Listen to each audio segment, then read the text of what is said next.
Live and direct, put it in perspective. It's your boy B Mad. And this is Raimundo Telemundo. There's 1,000,001 podcasts with 1,000,001 stories. And everyone wants to be heard. But at the end of the day, we got something to say. We're here to give you our perspective on sports, hip-hop, finance, and whatever the hell else is going on in life. We reflect and we put it in perspective.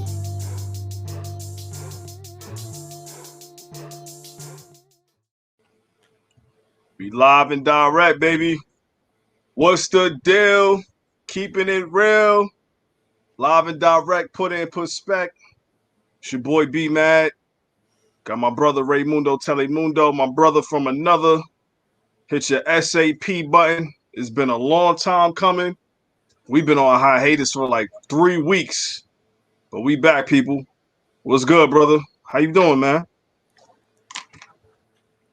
Well, you know, first of all, we do this from Santo Domingo to Panama to Miami and then back to Nueva York. Yes, sir. I'm doing good, B. It has been a while. Yeah, the whiskey. What you drinking, man? You got a cup of that oil over there. I don't want to promote this company. We gotta call them this cheap ass whiskey company, Duggins. Gotta call them out. Oh, I'm sorry. It's a Dominican whiskey. I might have to like see if I can put some equity in this malt. Oh shit. That's right. No, Vinicola del Norte S.A. Hit that SAP ASAP, right? They're saying it from the capital of DR. Duggins. Tómalo. But you said it's trash though. This is my third cup and I don't feel anything. Hey man, it's doing something. It's doing something. Yo, bro, where'd you go, man? You got a nice tan over there, man. Look, you've been vacating. Look, you went to DR to get that bottle. What's up, man? I was on Avenue X and McDonald and where McDonald Avenue ends at. Oh yeah, Brooklyn, yeah. Whew. Avenue X and McDonald Ave, yeah. That's where I was working in the sun. I gotta give credit to my people though. I was not working as hard as they were. I was just delivering the goods. Yo, I think everybody has those days, man. You earn that. You earn that right. Anyway. Yeah. Skip a lot, man. Yo, this is a very special episode, man. We gotta pay homage. Everybody can see that background. We gotta pay homage to Earl Simmons, DMX. Remembering X, man, one of the best hip hop artists of all time. One of the best artists of all time, man. The passion, the drive, like the realness, the grittiness. Like he embodied a lot, man. So he meant a lot to a lot of people, because he was himself. Like he was a realist, and people can relate to people being real, not sugarcoating anything. He gave you the raw, and that's why he's beloved, man. So tonight we're gonna celebrate his life, his career, and we're just gonna pay homage, man. So put in perspective, put X in perspective, man. Put X in perspective, yes, sir. Life is everything. How'd you feel? We were actually, I think we did the interview with Chris and Eddie, and we were done. And the news came out that he passed away, but it was fake news. Yeah, it was fake news. And then about 7 days later, I think that was April 7th or 9th. So I got the right date. April 9th. April 9th. We got it was official, but it was, how'd you feel when you first heard that? Oh man. When I first heard that he was in a hospital. And listen, I mean, I got to keep it real for a moment. I got to be a little open. The fact when I heard that they said that he was brain dead, man, he was like in a vegetative state. Listen, if you know anybody or family members that went through something like that in a trauma unit, and when they say those words, brain, it's hard to come back. It's not a good look. I mean, I've went through it. I experienced it with my brother. Rest in peace to my brother, powerful man Allah. God bless. When we got the news, when I heard that, me and my sister Chris, that just dropped her book when we got those words between us among siblings. We knew, my parents, they were in denial. They didn't want to hear it. We knew. And, I had to share with my peoples, like, damn, man, this is not, it's going to be, if he comes back from this, it's going to be hard. And I felt the same way about X. And I was like, damn, you want the best to happen. You hope, that he comes out of it. But the chances of that, being a realist was very slim, man. It was unfortunate, man. X was, he was trying to do so much to try to bounce back, and he was battling a lot of demons. And it was great to see him on the verses with Snoop. That was one of the best verses that we had. It was good to see. It was surprising. Yeah. I had Snoop without the verses. I go into it like without looking at their catalog, and I try to think of their songs without, and I would have thought Snoop would have won just with the first album alone, but yeah. And I think Snoop still left some off the table, but yeah, it was still DMX reminded us, yeah, I'm DMX, bro. Yeah. Nah, X definitely. It was crazy. I picked Snoop. Even being from New York, I did pick Snoop. I still think Snoop did one, even though he had a few in the stash that he could have put out. X do too. X to me has more, because he has those 3 great albums when he first started his career, especially '98, the first 2. And then after that, he got a few joints here and there, like a few hits off the albums after the fact. But Snoop just for 4 decades, like the amount of singles and hits and guest verses that Snoop has, the features that he has, I just thought it was just a little bit more than what X can bring to that verses. But yeah, it was great to see him, and in person and having that spirit. He was so alive, man, like enjoying himself. Like, if he felt good, like, he had some peace of mind, at that point. So, but man, it was just it did hurt as a fan, to get this news, man. I think a lot of us felt that hurt, man. But, yeah, I didn't. When you said it, I was like, damn. Yeah. A lot came to mind for me. For me, that was the moment in my brain, for whatever reason, that I go back to when I think of the news of his passing. So that was the shock.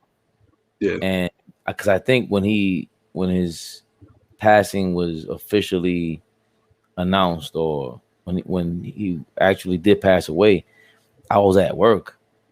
Like, I don't even that's foggy, but I remember you saying that, and then we went on Twitter, and that was a Saturday night, so that was like I think April 2nd or whatever it was. But I remember the moment, and it was a bunch of shit that went through my head because he's somebody that has been through so much, and a part of the reason why he kind of like has a stain in all of our memories and all of our heads is that he has that voice. And it was like, for me, it was like Whitney Houston dying, Amy Winehouse when she died. Biggie and Pac, of course, yeah, but I thought of Whitney Houston and Amy Winehouse first, and I didn't even think about the drug problems, or I didn't think about that issue. It's the voice. Like Whitney Houston, like I think Mariah Carey has way more hits than Whitney Houston, but she doesn't have voice. Like Whitney Houston's voice is amazing, like just probably the best voice we ever heard. And then Amy Winehouse, I'm not deep into Amy Winehouse like that. I heard like 1 or 2 songs.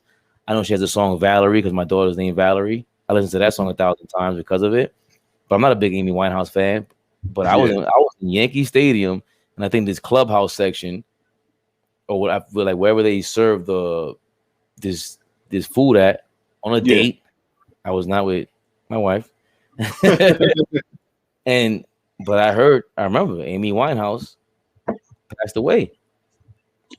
And it's because of their voice. DMX had that voice that just it resonated through so many cultures, so many groups, so many people in general. Like I'm still surprised at how many people really felt the same way we did. I thought he was just this hood dude, and he felt like our cousin. Yeah, I was shocked. I'm still shocked. Like MAGA dudes. There's every type of person. I'm still surprised. and that just speaks to his greatness. And I think, like I said earlier, everyone can relate to that rawness, that realness. That it wasn't a facade. Like what I'm saying, when he came on the scene, like the first time I heard him, the first time I think I remember hearing X, it had to be the Streets Is Watching soundtrack. Was it Murdergram? And then the first, it was 4321. Right. With LL. I was gonna say that. I'm like, yo, who is this dude? Like, yo, when I catch you when the sun is down, run it, clown, come up off that. I'm a gun at that. Yo, just his whole presence, his mic presence, his voice, that growly voice, man. That was the dog. Like, he was aptly named. Like, you know what I'm saying? Like, he represented that. He was the dog, Dark Man X, Dog Man X. And the underdog. I think a lot of us gravitated towards him because I think at that point, it was a shiny suit era. Puff was having a run, after Big Pass, No Way Out. Then, Mace with Harlem World. We can speak on that later. But we will.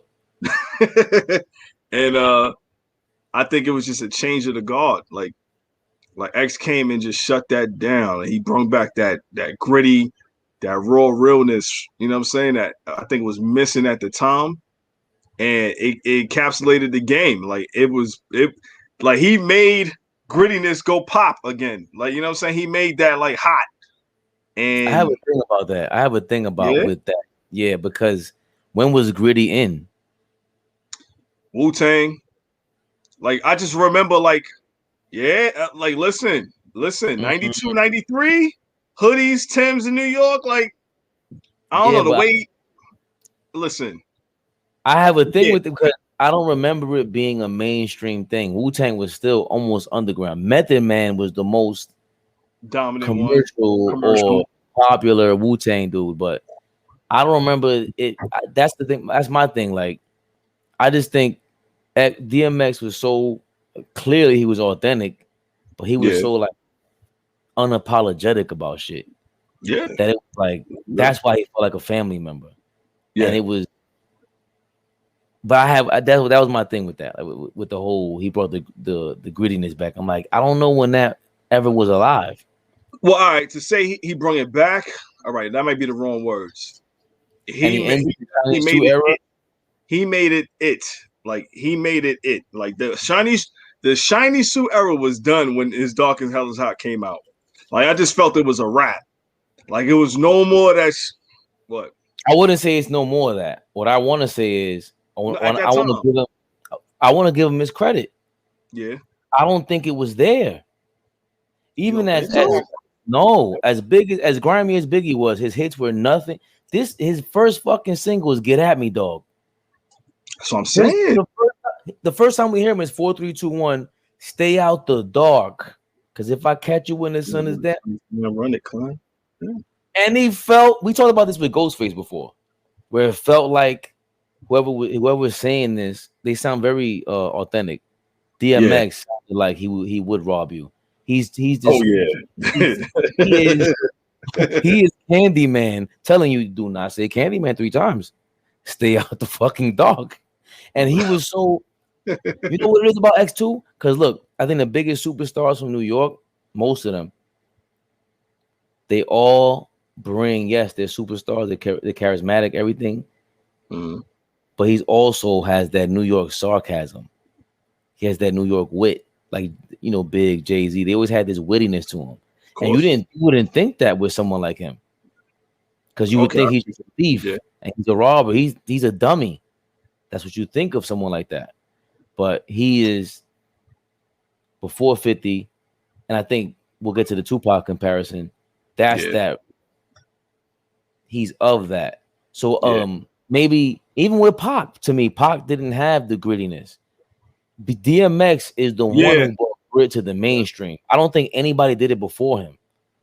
I don't know if anyone did it after him. I just think you had Boot Camp Clip, you had Wu-Tang, like you said, but none of them were mainstream. But this guy sold 4 or 5 million records. Yeah, but you know what? Too, a lot happened from 92 to 98. Like the industry changed itself. Like, rap was starting to become the dominant force in music. It was taking over. It took over rock and roll. It was taking over R&B. Um, it came to the forefront. So it was like the timing of that. Then the internet, everything just taking off at that time. And then we had two big deaths. Pac and Big, and that just brought more attention, more eyes to it, more ears to rap. And X came at the right time, like, because I guess it was a void, and he just came and he kind of lifted the game up to a different direction at that time to me. Cause as Dark as Hell is Hot came out, it just felt different in New York City. Like that album was played everywhere. Like it was a lot going on because I was in high school, and like around that time, like 98, 97, 98, 99, like the Bloods and Crips was coming a big thing in the city. And everyone was associating DMX as a Blood, the whole dog thing, blood everywhere, red and all this, you know what I'm saying? So it was like all of that mixed into that, like just made him like that big of an artist. Like he resonated with a lot of people. And just that first album was just incredible, man. From the intro, like just those bells, doom, doom, like it just set a whole tone. And I remember the first CD single that I ever caught by myself was Get At Me Dog on the A side, and the B side was Stop Being Greedy. Like I remember as a kid, like going to a record store and copping that. That was like the first joint I bought on my own, a CD single, and going home and just playing that. That Stop Being Greedy to me is one of my favorite DMX songs, man. It's gotta be in his top 5. We're gonna get to that later. Like just the feel of it. DMX songs? Yeah. I mean, we ain't gonna get into that now, but I'm just saying, like, I remember that time. I think you. I'm sorry to. Go ahead. No, go ahead. Bill. I want to add on to that. I think Stop Being Greedy is the DMX brand early on. That first of all, he's bipolar on the song. He's doing both voices. I was getting to a point on this. Okay. I was getting to a point on that. The reason why the significance of that song to me is because the way Biggie flipped Give Me the Loop and did the two characters, changed the voice up. A lot of people was doing that. X, he did that lovely with Stop Being Greedy. He did it with Damien.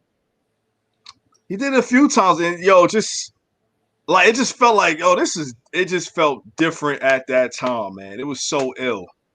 Like I just felt like that whole album like encapsulated the whole city. And it just changed the whole feel of the city. How you dressed, how you felt, like things just got a little bit grimier, and Def Jam had a great year that year, man. Like from X's album to, Red and Meth to, of course, Jay-Z with Hard Knock Life, and then X again with Flesh of My Flesh, Blood of My Blood at the end of the year. Like it was just Def Jam had a crazy run. 98 is probably my second favorite year ever in rap. We know 96 is, and that's Cam's first album, Nori. Yep. Nori. Pun. Yep. Pun. Capital Punishment. Yep. There's a lot more. I think Fat Joe came out that year, and then Fat Joe's album was decent. It's a lot. I think it was Jealous One Still Envy that year. If I'm not mistaken. Damn. You know what I remember about that year because of that song? And I was just tweeting my man Ryan about this. My cousin, we were on Main Street in Coconuts. It was Coconuts and Nobody Beats the Wiz. I would go to I would go from one side of Main Street to the other and see who had the cheaper. Hell yeah. Yeah. And I copped Cam's album. I don't remember copping Puns, but definitely DMX, Cam, Nori, and my cousin passed out smoking a cigarette on Main Street in front of McDonald's. And that was a hot ass summer, bro. I was going to summer school. Yeah. When that album came out, it was DMX was his run. That was the beginning of his run. Like I think we gotta start before that. Because you hit it, you said it. 4 3 2 1 was the first time that I remember hearing him. And I definitely remember that moment. And I just saw the replay of 4 3 2 1 being performed at the Apollo. And I remember waiting up to go and watch the Apollo with my cousin Pearl. Yep, I remember that. Listen, my cousin Pearl, she's a girl, and it was certain rappers that if she liked them, they were gonna blow up because she's a girl. And the first time we seen DMX on 4321, I thought was 97 when LL put that video out for 4321. It was 97. Yeah. When we saw it, when I saw it, straight out the dog. She's like, she got like, well, who's that? And we'll get into the ladies love X, bro. We'll get into the collabs and the features later on. That I got as number 2 as a preview. As my second ranked DMX feature or collaboration. Yeah, it's on my top 5. Yeah, and I don't remember the other shit with Irv Gotti, like the shit with DMX, with DMX, Jay-Z, and Mike Geronimo. I don't remember that. It's on the bill. I don't remember that. Can't lie to you. But, I slightly remember it, but at that, I mean, I heard it, but you wasn't checking for X then. But yeah, go ahead. But I think it was that song and Pull It with Cameron. Yep. Pull It's in my top 5. It's in my top 5, and you're gonna be surprised where it lands. Oh shit! All right. That song. Yo, speak on it. I played that song probably the most out of any DMX song ever. That song is when we heard him and he's just barking. The fuck, we were barking in the middle of class. Yeah. He just said some stupid shit, or the teacher did. We just barked in the hallway. We barked for no reason because of DMX. And Pull It. This is when Clue was starting to pop off on Hot 97. Monday night mixtape. Monday night mixtapes is after Flex. Flex started moved up a slot. Pull It is a gotta be. I didn't go into the tunnel, but Pull It gotta be a tunnel classic. In the tunnel. Yo, the thing about Pull It, and it goes to the story of it and to the mythology of Pull It. To me, is that it was supposed to be on Confessions of Fire. They didn't have room for it. I forgot what happened. It was supposed to be on Cam's first album. Yeah, hell yeah. That was Cam's single. Better than any song on that album. Bro, on that album. And when Clue played it all the time, Hot 97 was giving it burn. I'm waiting. Like Confessions of Fire, I love Cam. Cam's one of my favorites. And getting Confessions of Fire and then not seeing Pull It on there was like a disappointment. I'm like, damn. And then trying to even find Pull It as a song. Like, I had to, for years, I've had the digital copy on my laptop and stuff like that. But now, when X passed on Tidal, I didn't even know they had Pull It on there. Because I was looking for that for years on streaming. It wasn't on streaming. And somehow, some way, it was on a mixtape that got put on Tidal, and I discovered it, when X passed, Elliot Wilson, he ended up putting the joint on the DMX guest features playlist, and I seen it, I bugged out. I played it like 20 times in my car. Yeah. I was like, yo, it just took me, bro, because I love that song so much, man. Love that song. Let's get it on, baby. What? Like, this the way he came off on that was just... He was a star. That song to me, we'll get into it later, but it's an action-packed. He took over, and maybe we get to the Tupac comparison now. He took over whatever some of the void that Pac left.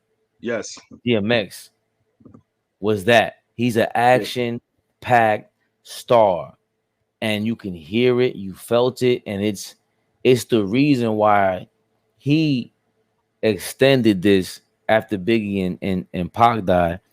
DMX is like, this is the new music. This music is here to stay, to make billions for your company. He made Def Jam 100 million plus.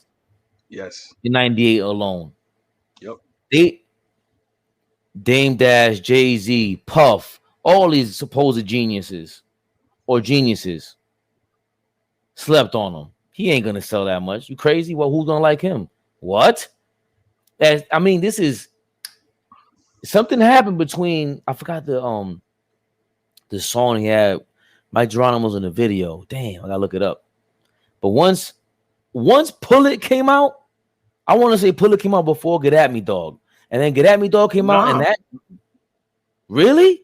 Nah, it came because Cam's album came out that summer.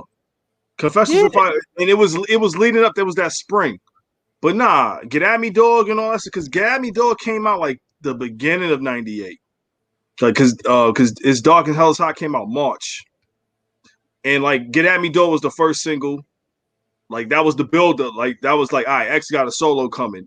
Like, because we knew, he had the joints with the 4-3-2-1. There was something else he had that he had a feature on, and people were like, yo, this dude got some stuff. And then Stop Being Greedy came out too. So Pull It came out in between that year. No. Stop Being Greedy did not come out before Pull It. No, no way. He didn't have 2 singles before Pull It. Pull It was on. Yes, because, he did. No, bro, the reason why that is so ill, Pull It, is because like the lead up from those songs, like the build up of X. It was coming off of It's Dark and Hell Is Hot. I'm telling you. No. You're looking it up. I can see you on your phone. I am looking it up. Go ahead, find out. And, bro, listen, that is, let's get it on, babe. What? Let's get the locks off the case. Because I'm ready to yeah. It was, he's painting these pictures and he has this sarcasm. Where my dog's at. That first verse, that 4-3-2-1 verse and Pull It for me was, who the fuck is this dude? He was the new dude. Yeah. He was just anybody you could imagine. Whoever you thought was the best dude on film, he is that. And then you hear the stories about him, you go, oh, he's Pac. You know what's ill about that? Like, of course, the comparison, they're both bald-headed. They both got that passion, that anger, that drive.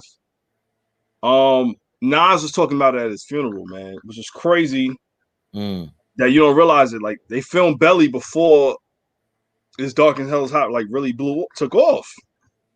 And the way Nas was like talking, I was like, yo, he had that confidence. Like, he just knew that this was about to pop off. Like, he knew it was going to be big. Like, that was a huge year for X, man. I mean, of course, it goes without saying, but 98 was special, man. Like, it was just just for Def Jam, like, it just felt different, man. Like, that's definitely, it's got to be one of the best hip hop years of all time. The Belly movie for itself, like, for the hip hop culture, Nas and DMX, Method Man, like, all of them being on film, in the Hype Williams movie, Hype Williams being a video director and now doing a motion picture, the soundtrack of Belly, like, all that, like, 2 X albums. You know what I mean? Red and Meth, Jay-Z, Hard Knock, like all that. Ja Rule, like it was 98 was crazy, man. It was crazy. Cam, Nori, like you said it, man. Of course, Lauryn Hill. It was just a special year for hip hop. Special year, man. Money, power, respect. Yes. When was that? I think that was like the end of 97, beginning of 98. Yeah, because that Lock album came out the early 98. That's what it was too. That feature. Whew. So it was recorded 97, released January 13th, 1998. But that means we heard it in 97. Yes. Okay. This is a beat that could freak like a stop the prayer. Y'all niggas know the deal. Hit them up. Listen. Jada wasn't Jada back then. Jada Kiss? Yeah, he wasn't Jada back then. Not yet. Sheik was still the nicest dude in the Locks back then. Yeah, he had the most energy. Yeah, definitely. I don't remember DMX being on the Bad Boy mixtapes, but he had a freestyle over the Get At Me Dog beat. So it was Get At Me Dog. Locks with the locks. Yeah, Styles killed it. And I remember Styles DMX killing it. And I remember always liking it. What's crazy about that, on the CD single of Get At Me Dog, the freestyle is on there. It's on that disc. I had it. It's on there with Stop Being Greedy, and then that's the last song on there, the Get At Me Dog freestyle with the Locks, the Get At Me Dog remix. That's what they called it, the remix, but it was that freestyle. Yeah. And the Locks were building a buzz.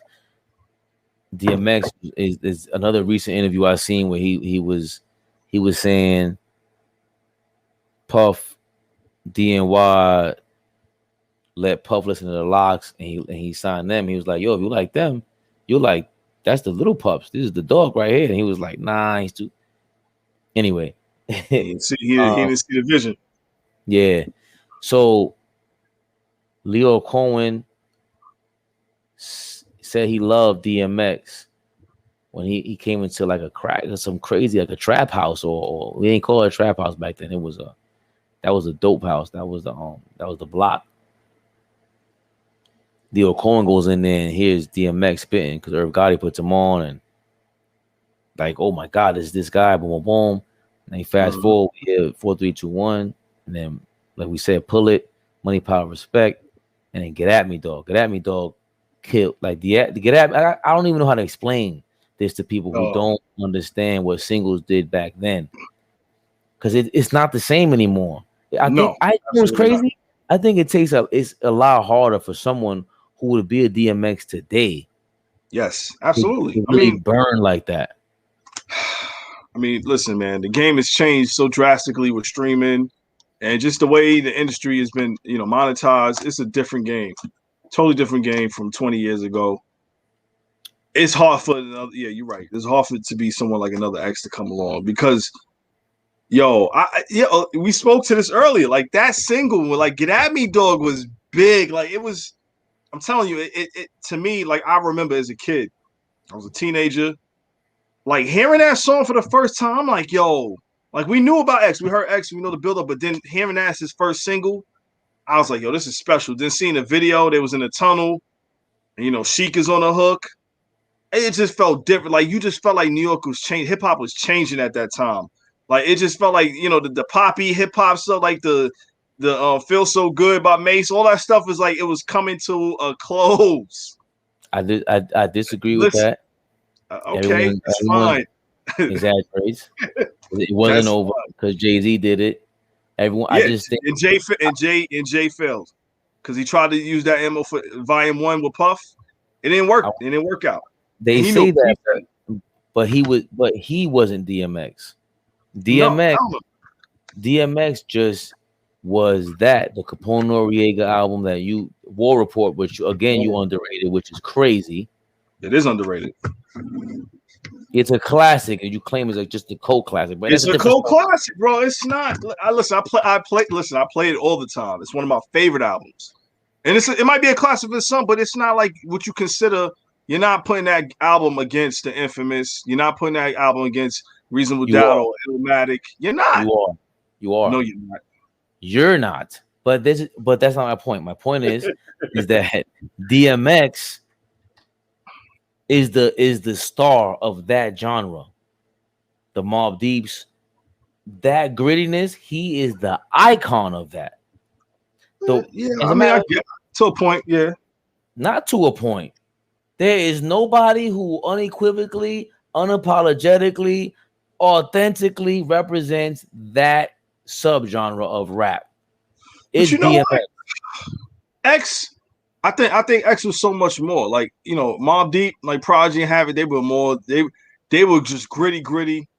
They weren't making songs for the women. They weren't doing that until 50 came along and changed the MO for that. Yeah, they weren't doing. We're saying the same thing.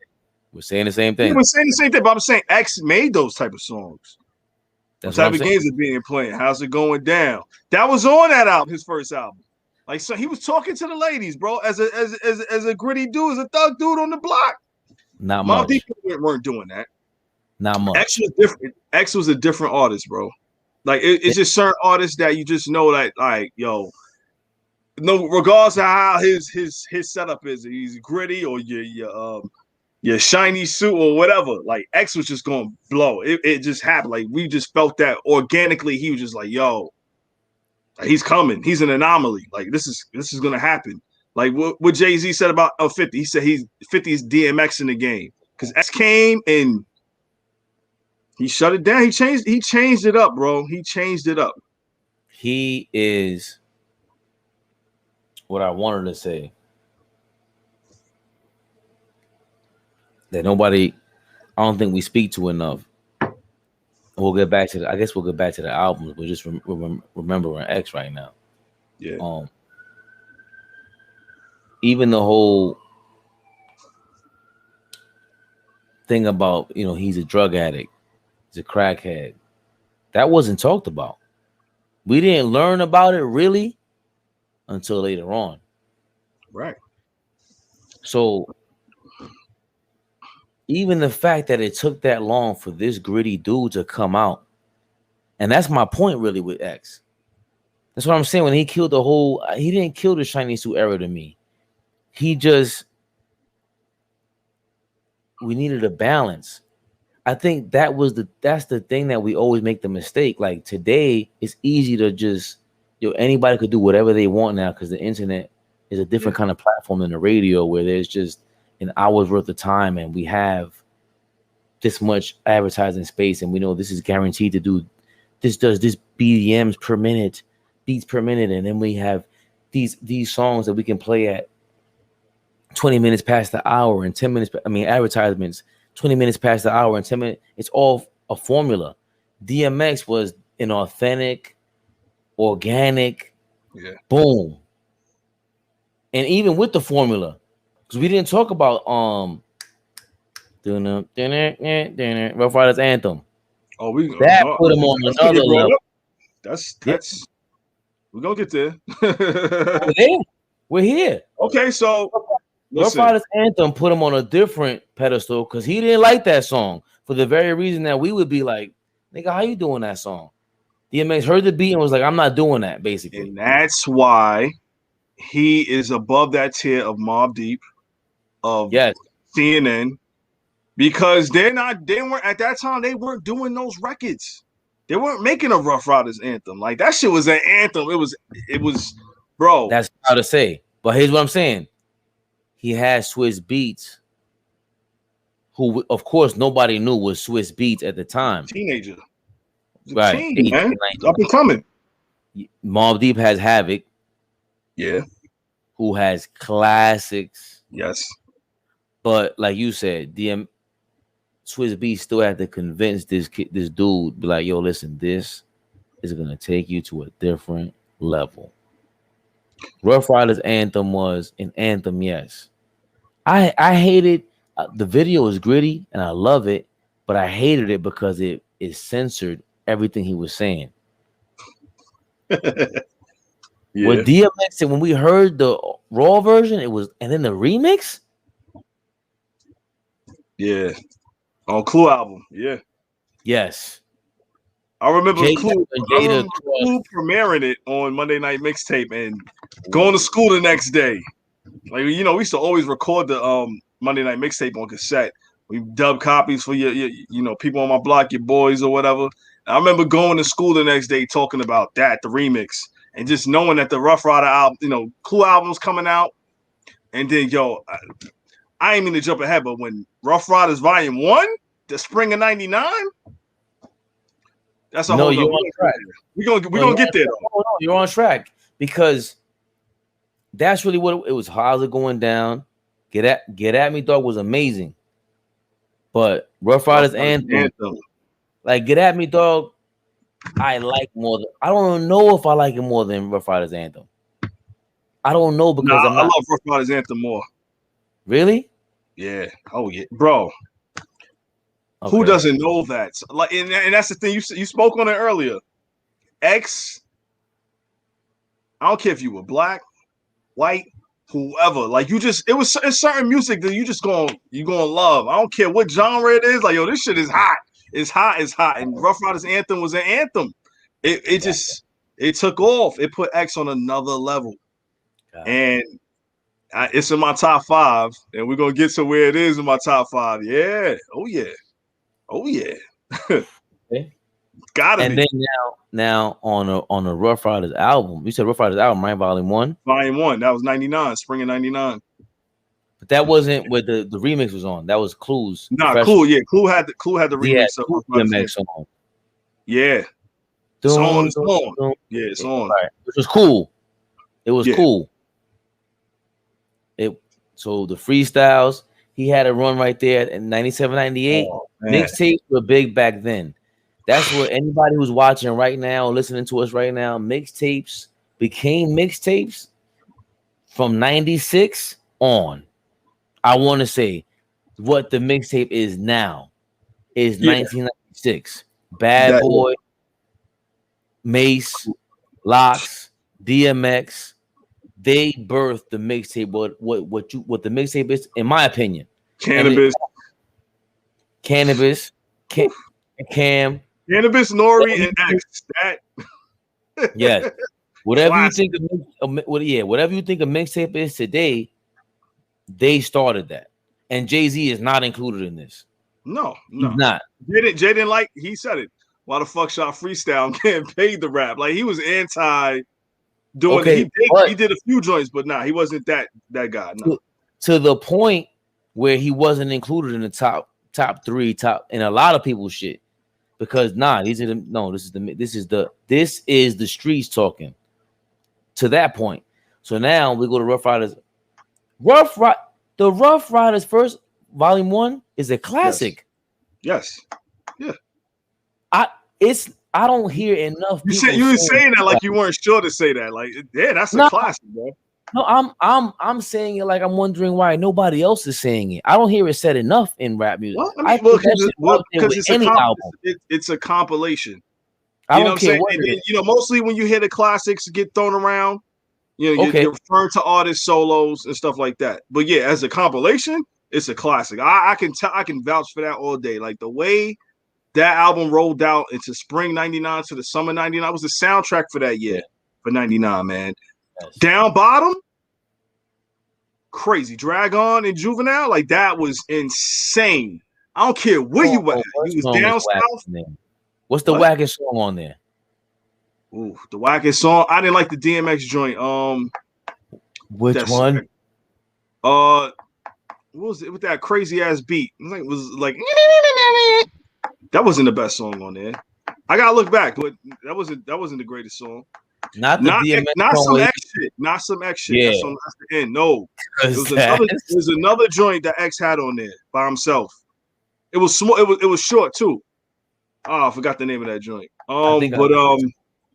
Yeah, go ahead, look at the track list. But yeah, Down Bottom is probably the biggest hit on the album. And of course, Jigga My Nigga. Of course, Scenario. That's what the Locks, DMX, Eve, Drag On. The joint with Pun and Sheik was ill. Of course, the joint with Beans, My Son. Who else is on there? That whole album is just crazy. Yeah, I did not like that.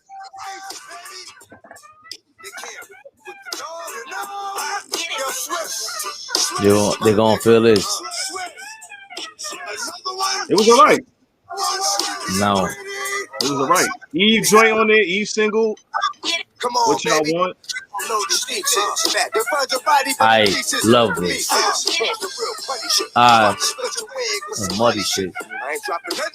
Muddy shit. Oh my god! No. Yeah, I'm good. I didn't want that for 3 minutes. They did it for a minute and it was smooth. There's a reason. Yes, but I can't believe that's one of those beats where I can't believe I like it. Yeah. Like, how did you even do that? Okay, but I can see why I'm not listening to that for 3 minutes. There you go. And listen, me and Mel, our brother Mel, our favorite joint on that joint was Dope Money by Jadakiss and Styles. Listen, it's in the middle of the album. The first time I heard it, I was like, oh my God, the way Styles and Jada go back and forth. Like, that right there is like one of the, if they have a top 5 of Jada and Styles going back and forth, that's in that top 5. Hands down. Dope Money, the Rap Money, back to Dope Money, Reloaded Guns, just basically speaking, I know your face would be leaking. I rap full time and still pump bass on the weekend. Like, it was just, man, we jumping ahead. We gotta go back to X. The weakest song on here is Platinum Plus. Gotta be the weakest song on there. Platinum Plus is what? With Mace. When Mace mentions Mace kills this. Yeah, but I totally forgot about that. I totally forgot about that. That's definitely the weakest song on there, but I will still listen to it because Mace kills that. The Hood with Drag On and Beanie Siegel. The Hood is that song was dope. Yes. This shit right here. My song, Lefty, man, gun up in the right palm, popping niggas in their sleep so they can die. They come from my head, Paul. Blood pressure. No, not blood pressure. Kiss of Death. I didn't even know what the song was called. Sam Jones' rap, my stocks is high. High. So stop the lies, motherfuckers, and shoot your brains out and watch you bleed. Like, yo, bro, Volume 1 was album. That's why when you said, okay, yeah, DMX led this movement. Yes, there is no Rough Riders without DMX. No, of course not. There is no, and once again, the War Report led into this. But anyway, there is no. The Locks don't want to leave Bad Boy because of this. There might not be no Whoa. God bless Black Rob. There might not be no Whoa if it wasn't for DMX. DMX, like you said, this is what I'm saying. Yeah, I understand what you're saying. Right. Rough Riders Volume 1. My thing is, it is just, you want to call it a collaboration album, whatever you want to call it. Compilation. Dr. Dre albums are collaboration albums. 100% compilation album. 100%. Yeah. So I don't want to hear nothing about nothing. This album is it's up there with any album for me. Listen, I agree with you. It's a classic. It's just you said why they don't talk about it enough. The reason why I'm just telling you is the thinking is people when they try to compare albums as classic, they don't compare a compilation to like an Illmatic, even though it is a classic. But I mean, that's all it is. But it's a classic though. That's without a doubt. Because they're not talking like usually you're comparing the classic albums. You're comparing a solo artist's discography with another solo artist's discography, and that's where that talk comes from. You know what I'm saying? Like, but yeah, it's a classic. I all day. There's no argument for me with that. So, I just think you smacked me back into place with that when you said no. It's not like Illmatic, where like Illmatic is this body of work by one singular artist, and there's a cohesion there. Hey man, calm down. Keep in perspective. Put it back in perspective, man. Yeah. So back to X. Come on, we listen. 2 albums in 1 year. He's the first artist, not rap artist. He's the first artist to have 2 #1 albums in the same year. Pac didn't have that? No, it's a reason. No, it's something he did that DMX did with those 2 albums. I know Pac came out with Machiavelli and All Eyes on Me. There's a distinction with X what he did that year. I had it written down. Damn. Well, for what he did. How dare you? I'm telling you, he did something. Damn, what the hell? What? We could edit all this shit out. We'll get back to it. But Google that shit. Whatever it is. Yeah, we edit this shit out right now. Oh man, hold on. Because I'm gonna tell you, like, this is how big of a Pac fan I am, nigga. I was into the fucking 25 conspiracy. What's he called it? Me too, bro. I was on every Machiavelli Tupac website. I was printing shit out for niggas. Like, yo, son, it was 7 days. He's coming back in 2002, 2003. You better get ready. He's in Cuba. I think about the Chappelle sketch when niggas in the club. Yeah. Well, I just seen a Chappelle interview when he was on Oprah, and I'm like, yo, Chappelle, you look. Not that he looks stupid, because I just seen a Cat Williams. The shit just keeps popping up. All my YouTube feed is crazy. Cat Williams saying like all they asked Cat Williams was, "Yo, did you ever? What was the wildest rumor about you, like in your prime or whatever?" He's like, "Yo, let me." He said, "Let me explain something to you. I'm not the funny. I knew who was funnier than me." Then he said, "Dave Chappelle was always funnier than me." He said, "Chris Rock was always funnier than me." This is why I like Cat Williams, even though I think something happened with Cat Williams. He was supposed to be whatever Kevin Hart is. Nigga, Cat Williams was the next nigga. and people forget about that. And maybe we'll do an episode or 10 minutes about Cat. Cat was definitely next. Yep. And he said, "Yo, Dave Chappelle was funnier than me, and they convinced you that he was a crackhead who went to Africa." He had a negotiation with the company. I forgot about this, and matter of fact, I was telling Ingrid about this the other day. Do you understand when the Chappelle Show DVD shit hit? This motherfucker broke the record. He's the reason why DVDs came out the way that they did after his fucking show came out. Chappelle changed the whole DVD game, right? Yeah. And he made them $500 million. The nigga sold 1 million. Oprah said you sold 1.4 million DVDs the first week it came out. You made $500 million. But I was one of those people that bought it. I definitely bought it. Cat Williams said, he made them niggas $500 million, and the deal had it so that he's supposed to make half of that. And they told him, nah, fuck that. They basically fucked him over. And I'm wondering, how can you do that? How can you, if you sign the deal, you can't do that. He should be able to sue. So part of what Cat Williams is saying is fake to me. But the only reason why I brought it up was because he was saying, yo, if you can convince the whole world that this nigga is the king he's the king. You said that the king is a crackhead. During the negotiation, this is how he put it.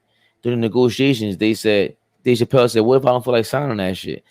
Supposedly they told him, all right, that's cool. You don't have to sign anything. But by the time you take that flight and you land back in Cleveland, wherever the fuck you from, the whole world's going to believe you were a fucking crackhead and you ran off to Africa. And he said, he went like that. He went like that. You know when a black nigga goes like this? When a black nigga in New York City or in America fucking takes 2 fingers and gives it 2 kisses, Nick, you better just fucking just do whatever he says. Because it's time to fucking fight or shoot it out. And it was true. But I don't know. That's all. I forgot why I brought that shit up with DMX. Yes. What's the connection? I'm thinking. I'm trying to think. Let me know. You were looking up the DMX shit. The DMX.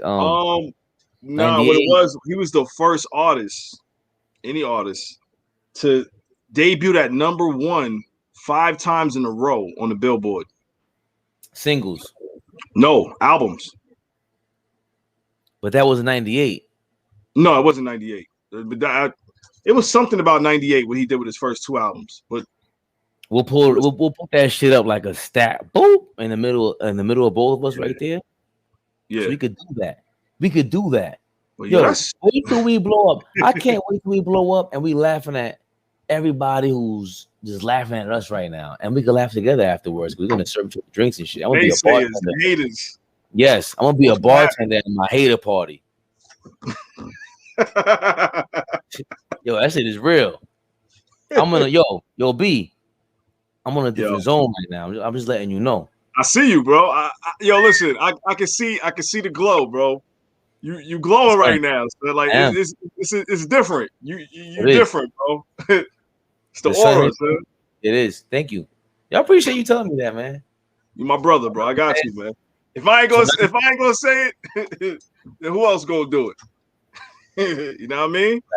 So 98, he put out 2 albums, which was eerily similar to Pac again in 96. Yeah, I mean, because had a lot to do with that, but go ahead. Yeah, but listen, debuting at #1 twice that year, and he was alive. I mean, like, you know what I mean? Pac, Machiavelli, you know what I mean? Unfortunately, yeah, man. Hate to say that, but that's my point. But we'll go into with the Pac comparison. We'll do it more. I mean, the Pac comparison is gonna come there because also right before his second album came out, Belly dropped. So now X is he's an actor. He's a #1 selling artist.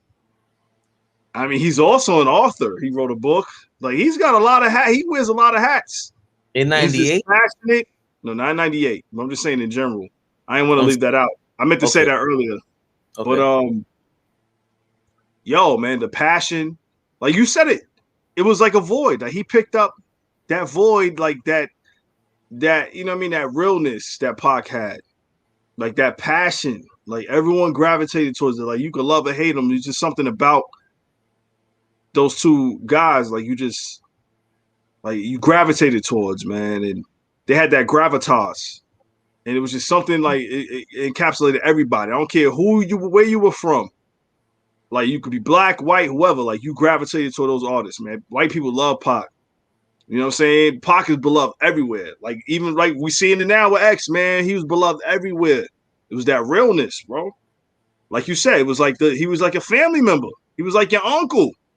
Like he was that dude on the block. Like, yo, what up, baby? Like, yo, he's keeping it real with you. Like, yo, son, don't go there. Like, you know what I'm saying? Like, he was, listening to that dude.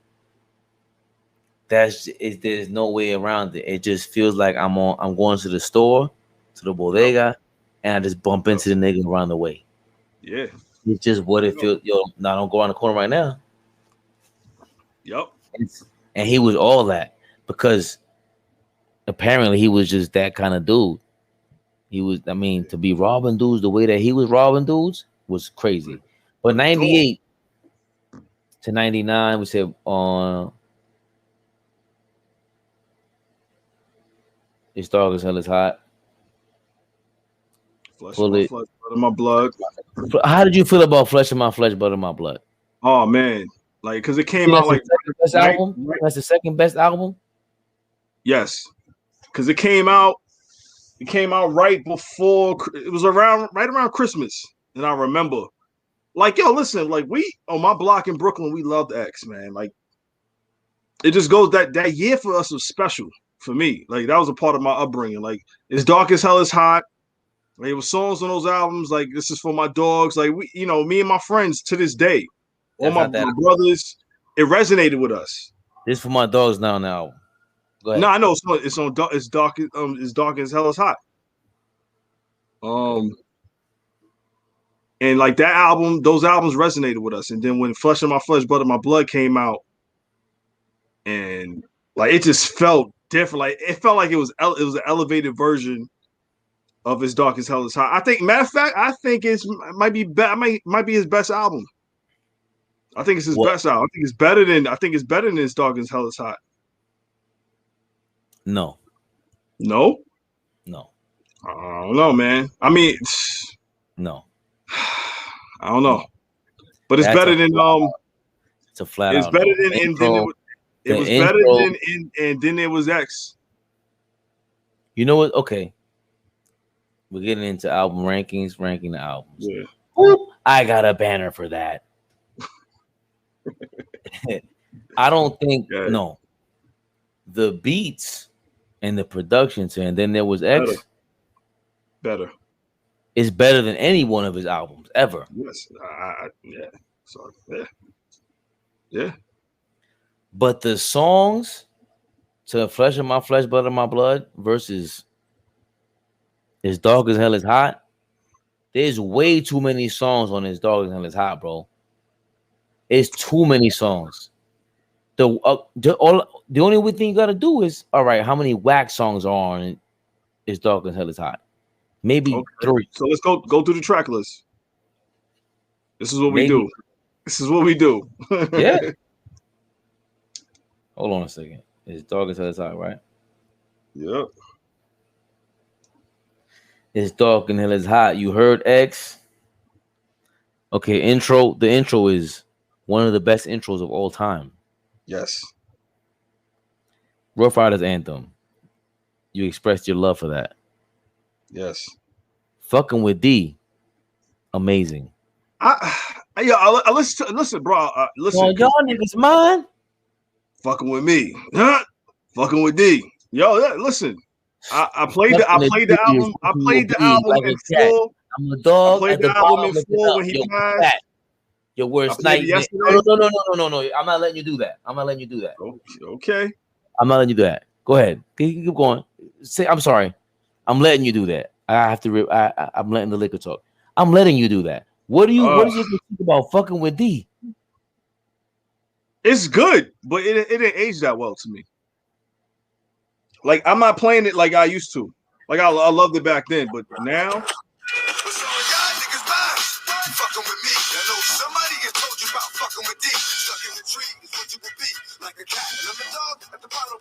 Yo, what's that?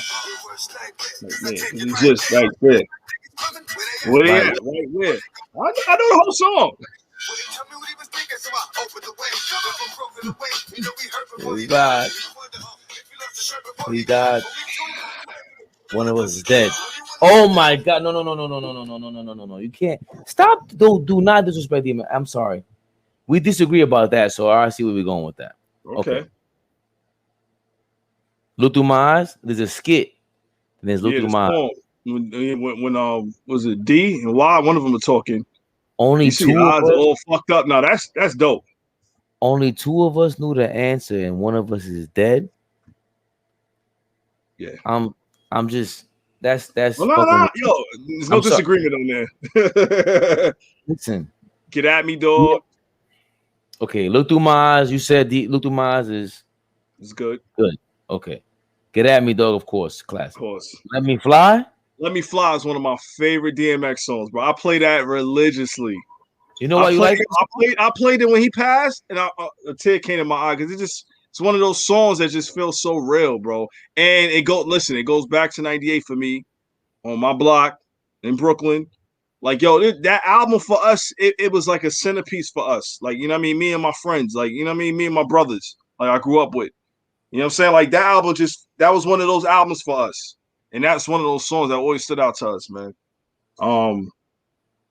Why? It's just it felt so real. Let me fly or give me death. Let my soul rest, take my breath. If I don't fly, I'ma die anyway. I don't live on and I'll be going up. Like it just, sold my soul. Like it was the realness. And I sold my soul to the devil and the price was cheap. I'm gonna tell you why it resonated with anybody in the Bronx, especially if you're Puerto Rican or Dominican in New York City. Yeah. You Spanish. That shit was a sample from a Jose song. Because I'm listening to that, I said, yo, damn, this beat sounds familiar. And went to my aunt's house that night or that weekend or that week. They're playing the fucking Jose song. I'm just like, oh shit, that's where I heard it at. They sampled a fucking Spanish song, bro. Yeah. It was automatic. Remember, he's from Yonkers. Yonkers, for anyone who doesn't know, is a region in New York State that is right next to New York City and right next to the Bronx, the home, the birthplace of rap, hip hop. And that song, the Let Me Fly, is a deep, dark, it's a deep song. Soulful, yeah. First of all, there's no song on maybe Slippin' actually. The hit single. Slippin' is top 5, bro. Right. Maybe because Let Me Fly is so crazy. Yeah, Let Me Fly that's a personal one for me. Like that's right, but I'm saying you like, this is my thing about Slippin'. Do you like Slippin' more than Let Me Fly? Oof. It's a toss-up, man, because Slippin', like, man, you hear that song, man. It's up there, and I have a playlist like this. It's up there with Ghosts, with All I Got Is You. It's just one of those tearjerker songs, Pac with Dear Mama or So Many Tears. Like, it's just one of those emotional tracks. Like, yo, you hear it, and you just like, yo, like I can relate. I'm slipping. The first time I heard Slipping, bro, I was like, oh my God, what is this? It took you to a different place. It's one of those songs, bro. And we spoke about this before. It's one of those rap songs that I don't care what anybody says. You cannot tell me, you got people that hate rap music. A lot of older, people, older generation. You got people from other genres that really shit on rap. It's like, I'm like, come on, man. Like, it's just the emotion that these brothers, the things that we go through, and the hoods that we come from, the neighborhoods we come from, and these guys are putting their heart into it, and they expressing that on the track. that's not easy to do for any genre. And for true. you to do that as a rapper, that's why Pac and Big, Pac, DMX, like they resonate with so many people, man. Because the real is Pac, DMX, Beanie Siegel, Styles P. Yes. Oh yeah. Biggie tried it, but Biggie's not in this realm. No, he's not. Nah. He tried it with Juicy can make you feel that way, but no, it's not the same. No, Juicy's more aspirational, inspirational. Yeah, you hit it up. You fucking smacked that, bro. You smacked that shit out the park right now. Shed So Many Tears. What Pac did with Shed So Many Tears was done before, but he epitomized whatever the hell you were trying to do before that with Shed So Many Tears. And then DMX created a whole bunch of songs, like 2 or 3 songs like that. Slippin', Let Me Fly is in that realm. You hit that shit right. No. Smacked it on a yes. And X got a few of those, man. And then even if you're not religious, X with the prayers on his albums, like it just hit different, bro. Like you know what I'm saying? Like X connected with so many. And it's not too many artists that can connect with people on a personal level, like the DMXs, the Tupacs, and that's what makes them so beloved. And I can't. It's hard to argue if someone puts them in their, as their number one favorite artist, or who, you know what I'm saying? Like it's just, I'm like, I get it. I totally get it. You know what I'm saying? So, but yeah, man. Moving along. I mean, just that track list. That song is special. Let Me Fly. Then you got X's Coming. That's still that's the first album. Yeah, I'm saying you got Flesh of My Flesh, Blood of My Blood ahead of. I don't know. As his best album, there's no way. Let's just keep going through this track list though, because I mean I like the way we even if whatever one is better, I can tell you if I'm wrong. But just going through this track alone, just breaking down this album is dope. Like no, okay. So Flesh of My Flesh, Blood of My Blood, you have as his best album. That can change. That can change. It's Dark as Hell is Hot. My Niggas is not. It's cool. Yeah, it's cool. Not. It's Bring Your Whole Crew. Okay, we'll go to the second song. That's cool. Joint. That was my shit. It is, but by the second song, wait.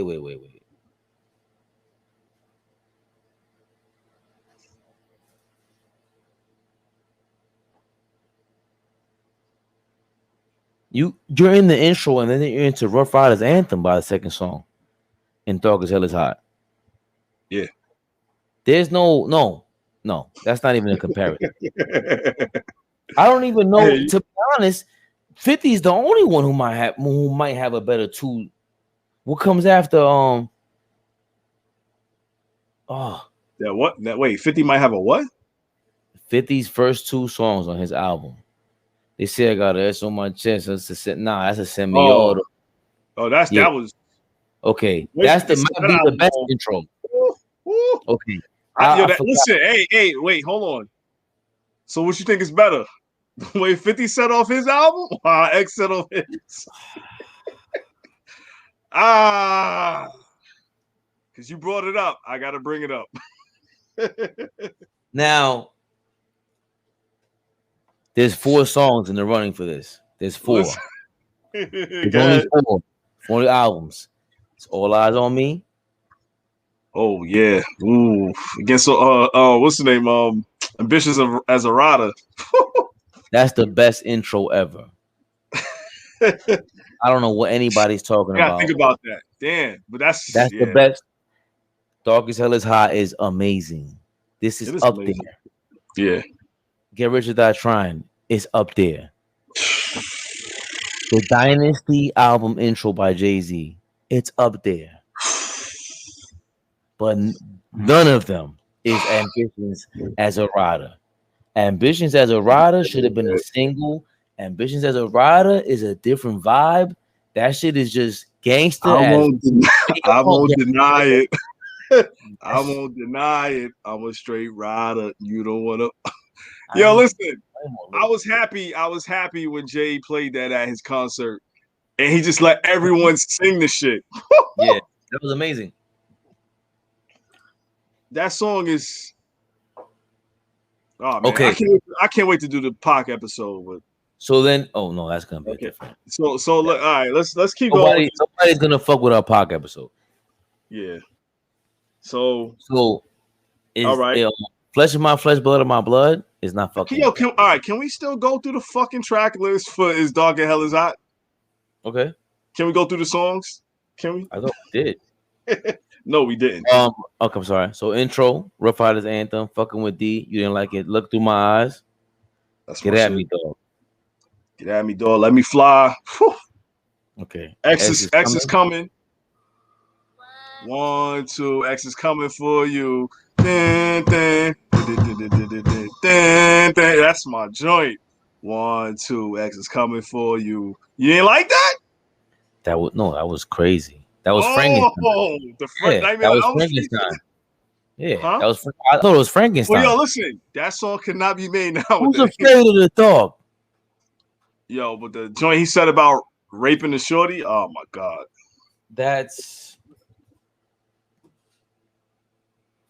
We can get into that now if you want. Or you want to call that later. How X, because X has some controversial verse. He has some suspect shit too. He's the king of controversial lyrics. Nobody is above DMX with controversial lyrics. Nobody. Yo, he was wilding. It was man. Dudes, your boys at your crib. Like, I'm not saying that. I don't repeat. Yeah. You and I like, bro. I'm not saying that shit right there, bro. I don't even play that song. Yeah. And it's crazy. Oh man, what song was it yesterday? I was playing the the best of, playlist, the best of DMX, and it was one of his popular songs. And I'm like, yo, this could not be made nowadays. Like, they would have killed X. That's on and there was X on his hit single. He's talking about you sucking his dick as a man. DMX was uncancelable. Different level of shit right here. Okay, X is coming. Then you had the original Damien. Yes, classic. This was good. Yes, classic. That's good. Oh, Rough Riders.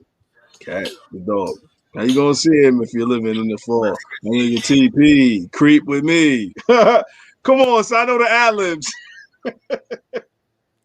That's some biblical shit. That's when he introduced the biblical shit. Yeah.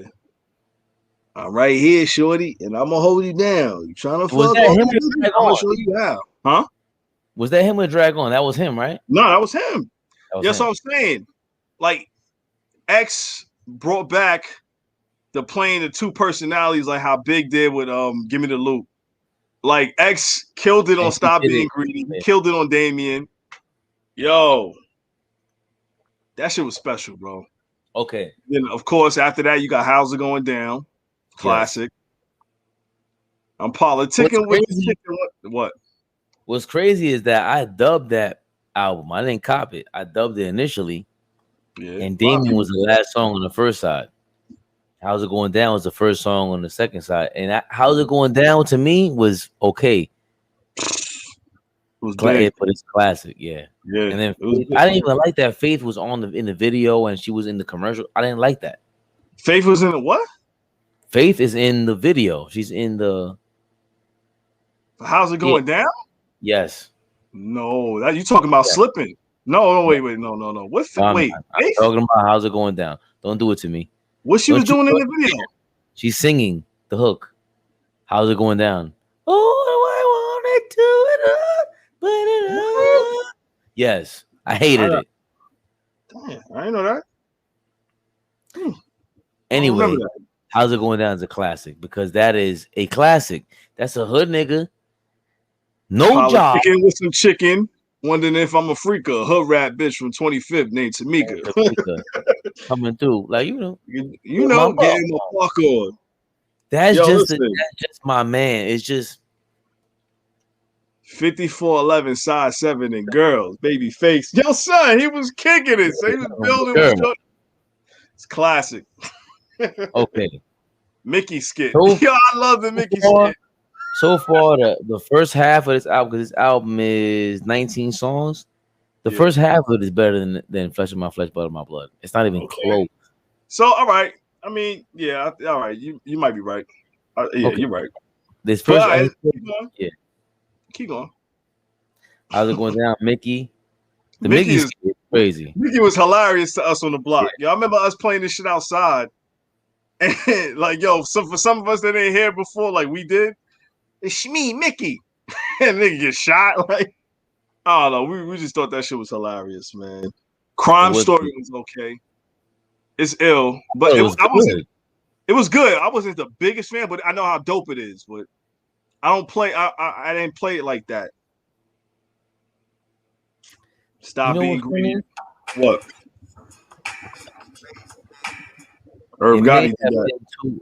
It may have been too long of a song, but I liked it. I didn't mind it. Yeah. For whatever reason. But with the technology they have today, you're able to understand that song should not be 3 minutes and 48 seconds. Stop being greedy. Stop Being Greedy Stop Being Greedy is a classic. Classic. Stop Being Greedy is like whatever Damien is, or it was supposed to be. It came out first. It was his second single. Right, but Stop Being Greedy is that. The double-sided. Yeah, he did it in the video. He was playing two characters. He played two characters in the video. That was it. Yeah. ATF. Classic. Boom, boom, boom. Open the door. ATF. That's my shit. ATF is another one where he's.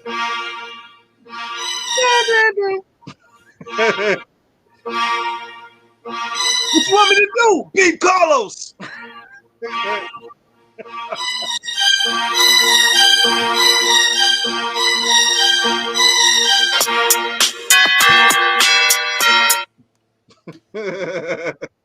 That shit is a movie. Yo, listen. And the way ATF fades out into "This Is For My Dogs." Yeah, I fucking love that shit.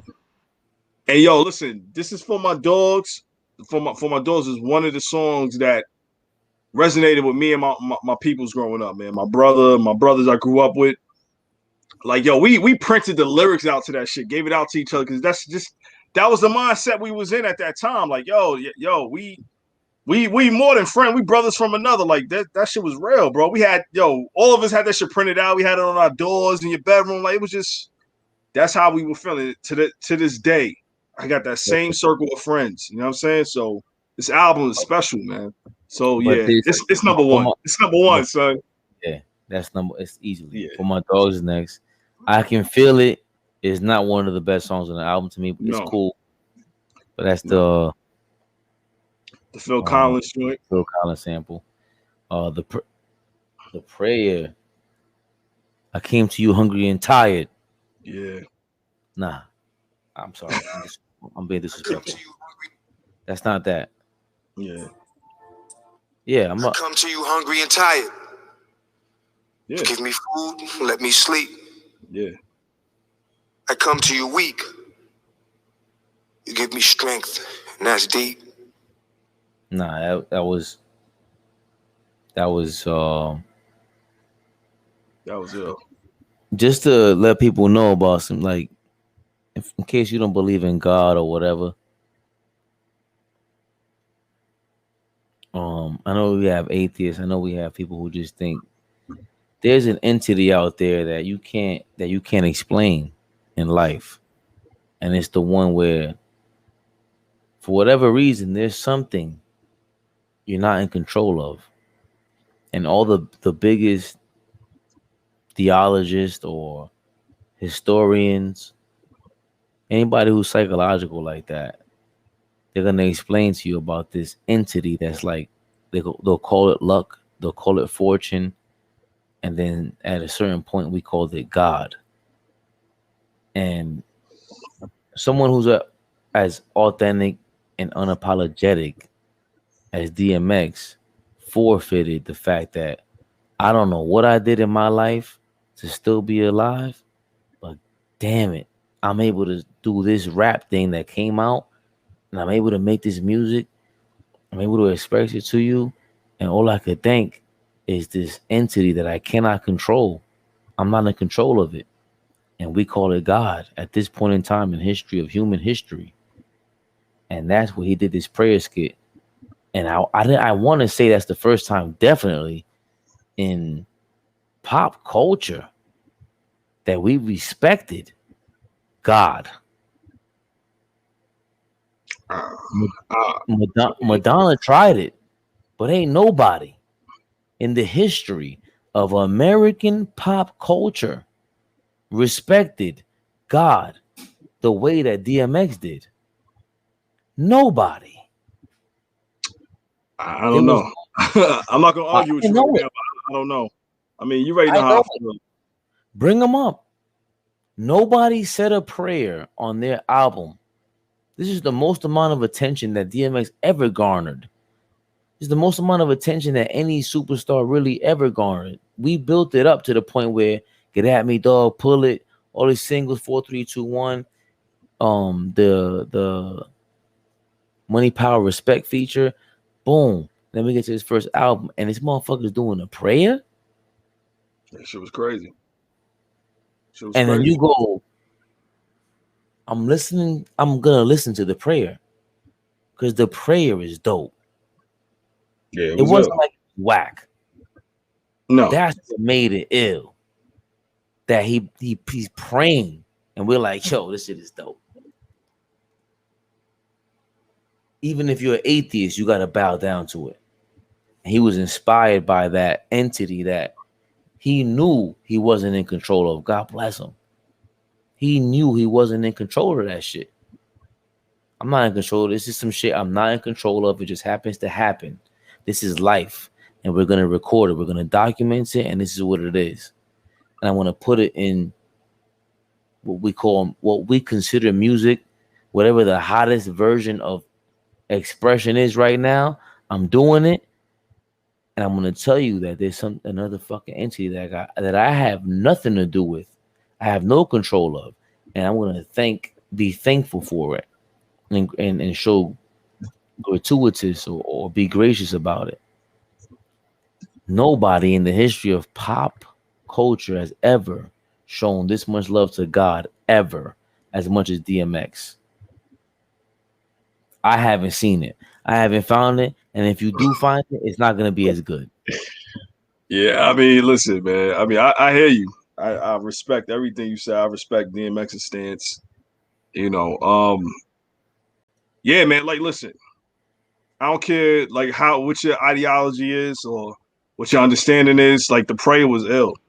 Like, for X to put that on the album, like Cass was like, yo, after Damien, after all these songs, my man starts praying at the end of the album. Like, that was a heavy moment. And that's one of those moments why, like, DMX is beloved by so many people. You know what I'm saying? Because he connected with people on a different level. Like, yo, you know what I'm saying?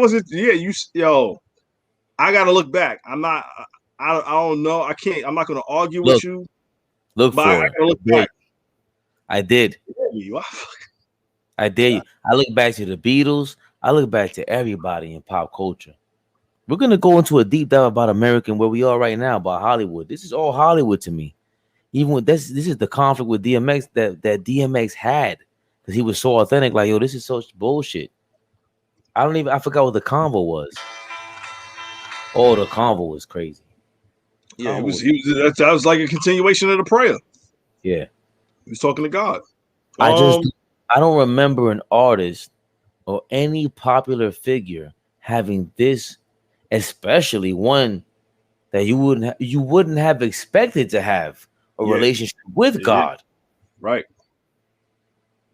That's DMX embodied just like Tupac. He embodied the relationship between a human and the spiritual aspect. He embodied that shit. He bridged it. Yeah. Just in case you forgot that this is the human aspect of real life right now, where I will rob, I will steal, stay out the dark, all that shit. Just in case you forgot, that shit you talk about, that we talking about God from 2,000 years ago, 10,000 years ago, 8,000 years ago. That shit is real. And you're like, what? You're saying that? Mike Tyson, listen. The illest quote from God I ever heard in my life is when Mike Tyson said, I don't even want to believe in it, but I believe in it. Trust me, I wouldn't be alive. And it was like, oh my God. What the fuck? For me. Yeah, I hear you. DMX was just like that. He was like Mike Tyson. Like Pac was like that, but DMX was like that. Yo, listen, what Jay Electronica said, you could find Christ where the lepers and the lames at. Like, yo, I mean, you read the Bible, Jesus was amongst the worst of the worst. He was a poor righteous teacher. Like, you know what I'm saying? Like, he was in the ghetto. Like, you know what I'm saying? Like, he was talking to the thieves, the hustlers, like the sinners. Like, that's how he got down. You got to reach those people. You know what I'm saying? Same thing with the 5%ers, man. Father Allah. He went to the babies in the hood, went to the kids in the hood to teach, you know what I'm saying? Like 120 in mathematics and stuff like that. But I mean, it's real. You know what I'm saying? Like, you gotta do dirt to get dirt, or just gotta talk to those people. You know what I'm saying? Like, you gotta go through some shit to understand and relate to those people to try to bring them, you know what I mean? Show them a better way. And X, he did that, son. He did that. He was the reverend. Do you have what album ended better? Listen, pause it. What album ended better than that? That is and I've gone on record in saying this. And if you know me, like, I know my friends in my old hood on the block, they know that this DMX record and that DMX verse is one of my favorite. I personally think that's DMX's best verse ever. And I'll debate it all day. The way X killed that song, first of all, the song in general, from everybody, the Locks, Mace, X, they all killed it.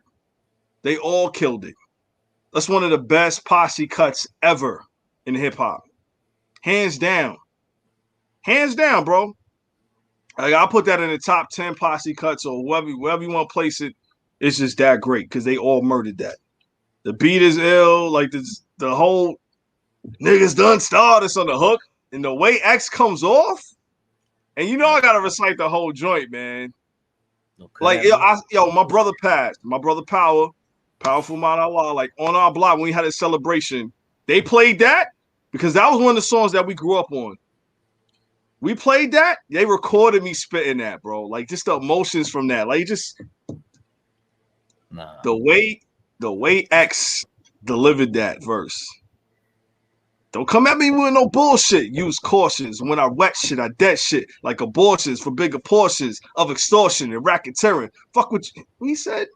Fuck what you heard, that's what you hearing. How much darker must it get? How much harder must it spit? See, if your hardest nigga spit when I talk a lot of shit. I like pussy, but not up in my face, so give me 3 feet. So when we creep no more than 3 deep, niggas see sheep. Bloodhounds found your shit buried in the mud. Follow with traces of gunpowder, residue, and blood. A positive ID is impossible. So John Doe's, what they gonna be putting on that tag on your toe? Now who gonna tell your mother her baby's under recovery in the mall? Yo, son. I can say the whole thing, man. But surgery's what I came for. That was that sticky finger shit right there, by the way. Huh? That was like some sticky finger shit right there. Yeah. That part, surgery with the chainsaw. For whatever reason, I feel that. Anyway. Man, I hit the fucking streets. It's like I said before, ain't nothing going down until I eat. Motherfuckers think it's all about impressing bitches and stressing bitches. Well, I'm stressing bitches, game, dressing bitches and caressing bitches. And dealing with motherfuckers. What I'm dealing with is all devils, fucking with snakes. One of the niggas you call rebels. I got 730 niggas, 30 niggas doing buried. 30 niggas are like the worry niggas. It's scary niggas get it all the time. Your man was talking shit until I pulled the 9. If I don't know you, I don't fuck with you. And if you were my man, you getting stuck with you. Then gave it the money because I just lost my mind when he crossed the line. Put his back to his chest and I tossed the 9. Boss of crime, Black Gotti. I stacked bodies with the black shotty, bitch ass niggas that act snotty. Could get it. Yo, these niggas ain't real. These niggas ain't playing. Son. He bodied that. You got that as his best verse ever. Yes. Okay. Yes. Nah, good look. I pulled up best features, best collab. We here now. Because if you're gonna rank the albums, I ranked the third album as his third. I think the way his albums went or the way they're ranked. And, you know, the third album is like, it was produced really well, but it was like the beats were almost, if they would have had those beats on his first album, it would have made it a different level. I know what you're saying. You know what I mean? Like he was already, you had to catch him. He was this vibe. He had a vibe. The third album is his highest selling record. Of course, Party Up. Party Up. What's My Name? What's My Name is the first single. What These Bitches Want. Oh my, hold on. We can't get Brenda, Letitia. What do we got? Alicia, Dawn, LaShawn. What do you want to do? Do you want to do the features first or the rank? Finish the ranking the albums first. Nah, all right. So then let's rank the album. Yeah. Okay. So the third album is the third. The third is, and then there was X. It was his third album, and it's his third best album. The first song was "What's My Name." Yep. That was really a play on the shit on the Rough Riders album. What? I'm coming through when he's talking about a barbecue. Oh my god, we just talked about it. Some X shit. Yes. Oh, they closed the Rough Riders album with that. Yes. Crazy. I felt like, hold on, Rough Riders. Okay.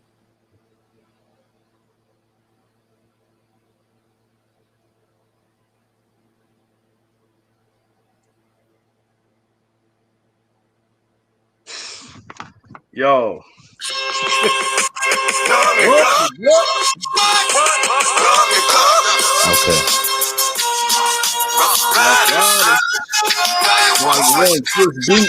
Oh my god.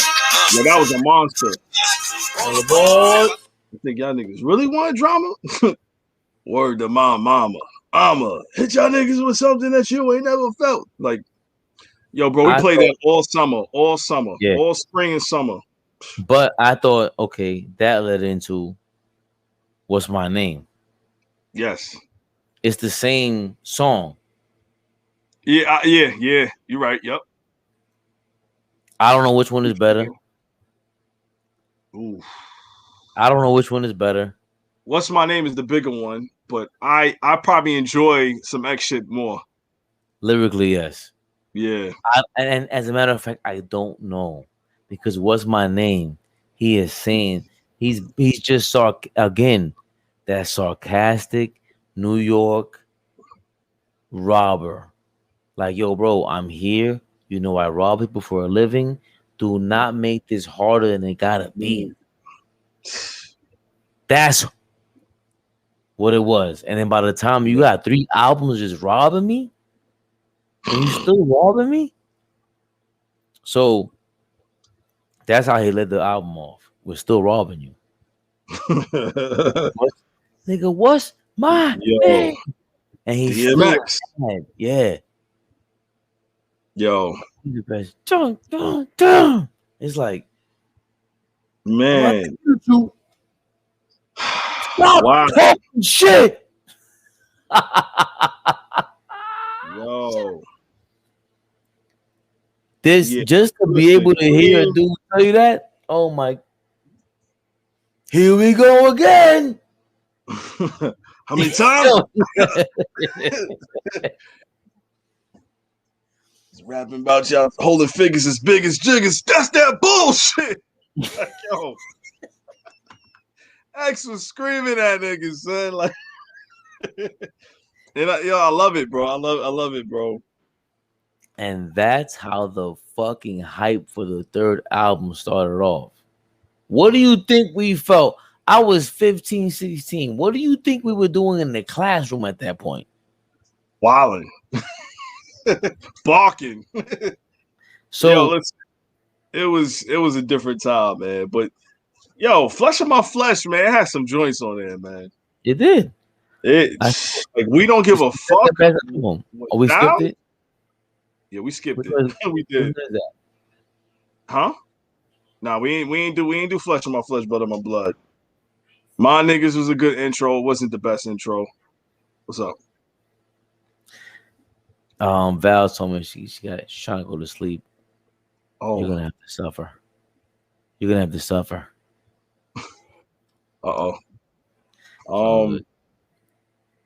Yeah, I mean, yo, bring your whole crew. Like again, talking about robbing dudes. Ain't no way. Ain't no way they stop my shine. Ain't no way they gonna. Cool. Yo, that I don't care. That we don't give a fuck with Styles and Jada. He's talking about he's what? It's not what? That's not your ex. Fuck them niggas. Them niggas ain't your dogs. Yes. That's the same song. Yes. Used to be my dog. You was in my left titty. Scream, ride or die. Thought you would die with me. Found out you a bitch. You can't even ride with me. Now it's a war. You ain't on the side with me. When it rains, niggas get wet. Stay dry. You said it earlier. You quoted that earlier. Yo, listen. Yo, Styles verse. They talking. You know, they talking about Ja Rule and Gotti. Yo, that was like the first time. I don't know talking about Gotti. You talking about Ja Rule? Yes, because Gotti produced the song. He did? Yes. Yes, he did. Yes, he did. But yo. Yeah, he did. Yo. When I heard that Styles verse, I was like, yo. Even then, we was like, yo, he gotta be like, yo, he talking about Ja Rule? Like, yo, I remember the rumors, the buzz. And come to find out, yeah, that's what it was, man. That Styles verse, yo, X, fuck them niggas. Them niggas ain't your dogs. Yeah, slipping. You don't give a fuck. Keep your shit the hardest. I Blackout, Flesh of My Flesh. Oh man, Blackout with Jay and the Locks. I still, to be honest, I had.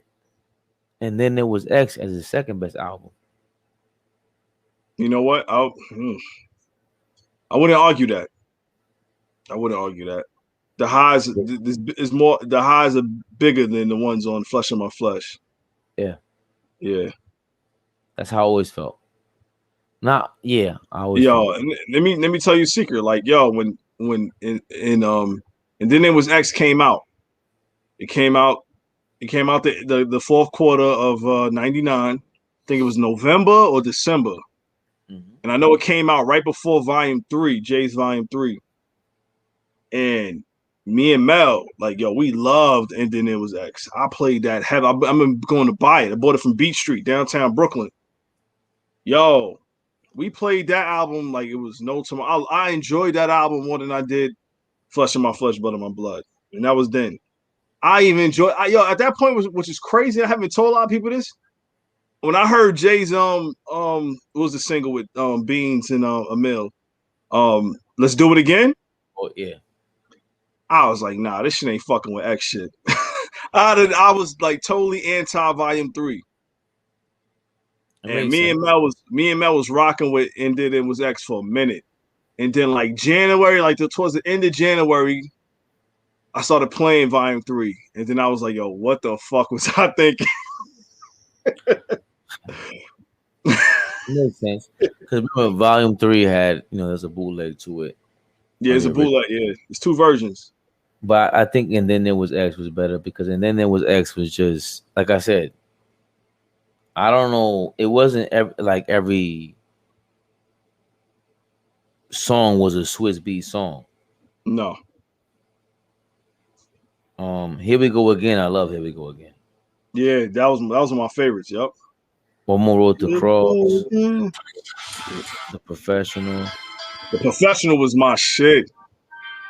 But even then, all that shit to me was a lot. It's very overproduced. Lyrically, and this is the problem I think we're gonna run into with a lot of like albums in general. Lyrically, Flesh of My Flesh is probably better than And Then There Was X, but the combination of wherever DMX was headed with the upped version of production for And Then There Was X, it was better. It made better than Volume 2. It just did. And if Def Jam and Rough Riders really were able to commit to DMX earlier, they would have had a better first album, an even better first album. But I have And Then There Was X as his second best album. Best? Yeah. I think you know what? I think we have the same order. Because what bitches want, to be honest, what these bitches want is probably better than every song on The Flesh of My Flesh, Blood of My Blood. It's definitely bigger than any song on that album. Yeah. I'm not concerned about bigger. I'm talking about when you listen to what these bitches. Okay, now we gotta get into the story of.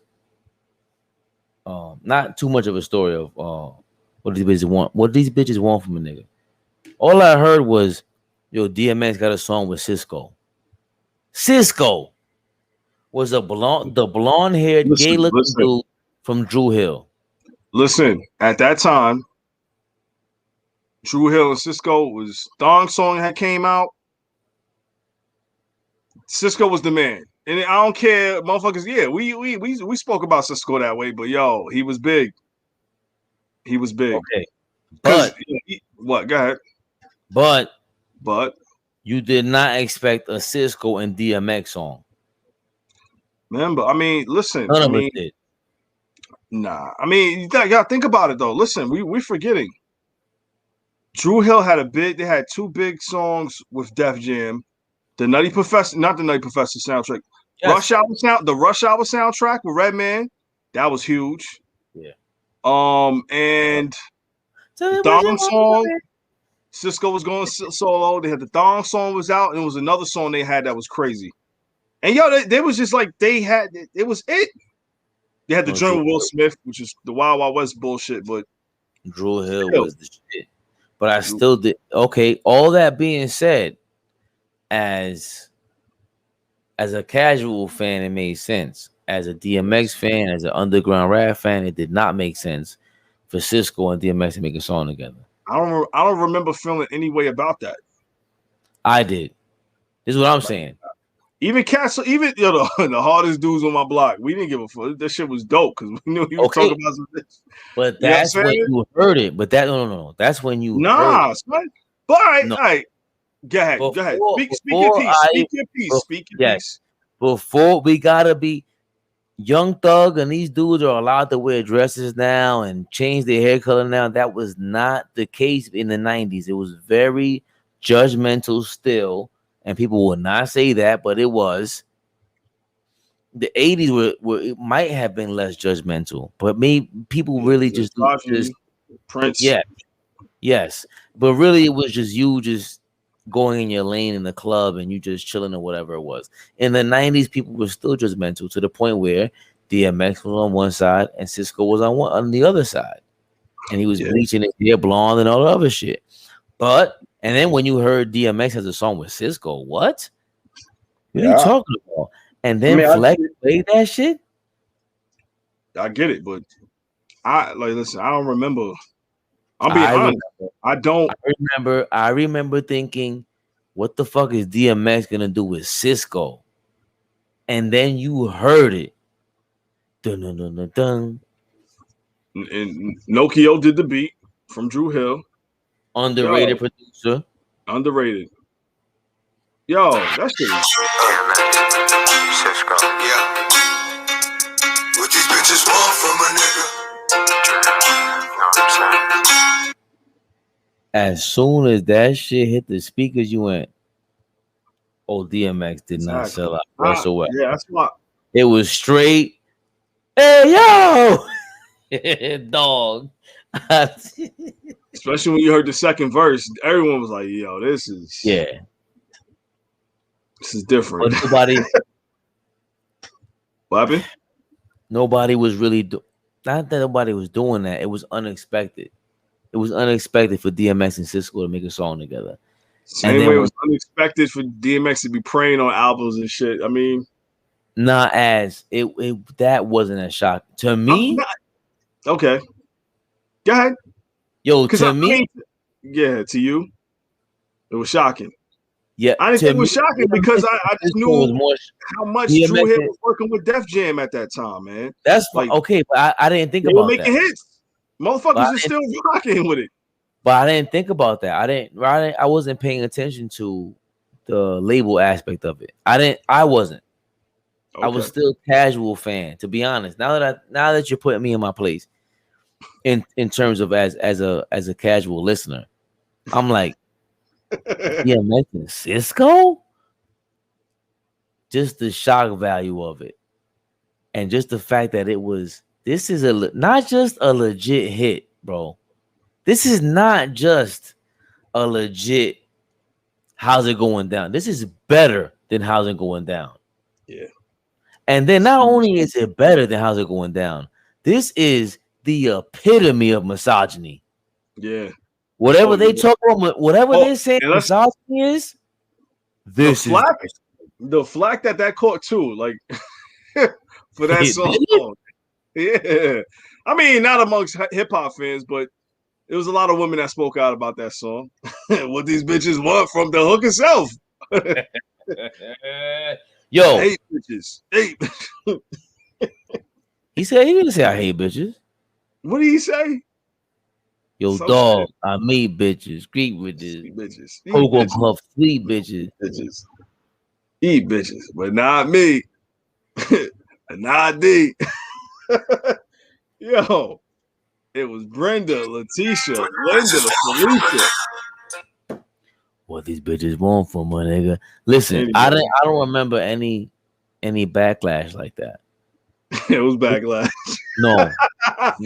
Not as much as you think, but it was some noise. I don't recall any. And the reason why is that, again, DMX is the true talent. Cisco at that time is the true talent. When you have true talent, it defeats anything you gotta say about anything. Yeah, motherfucker, this song. That's across the board.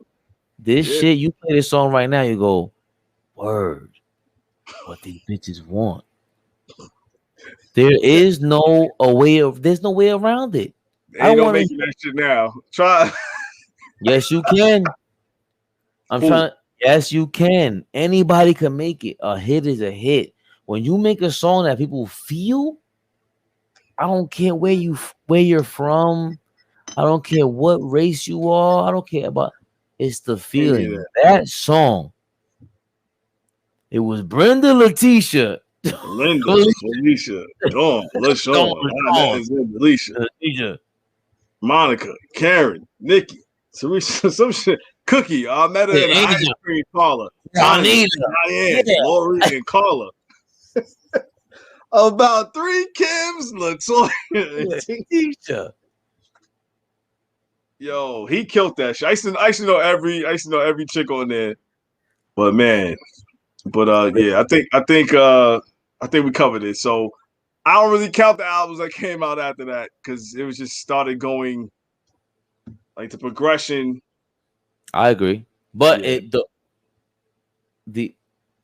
It's Dark as Hell is Hot is his first best album. Number one. Then there was X, in my opinion. I think number you two. crossed over. Number I two. agree. I agree. Flesh of My Flesh, Blood of My Blood, number three. And then every album after that, in the order that it came out, is the order that we rank it. Because it was not Champ. Well said. Yeah. We have to deep dive into it. So and after that, we were trying to get into the collabs and shit. Let's do it. Best features. Best collabs. You want to go first? Number 5? Yeah, start 5 down to 1. Yep. Yo, my number 5 is Murdergram. Ooh. Yeah, I have one of the other. I have It's Murder on there, but go ahead. It's Murder. Which one? I'm not gonna lie. It's Murder is the one that X kills Jay and Ja. Which one is that? I'm too Cuddy bitch. It's Murder is on I think that was on Ja's album, because I think Murdergram was on Streets is Watching, if I'm not mistaken. Whatever one that DMX had X had the last verse.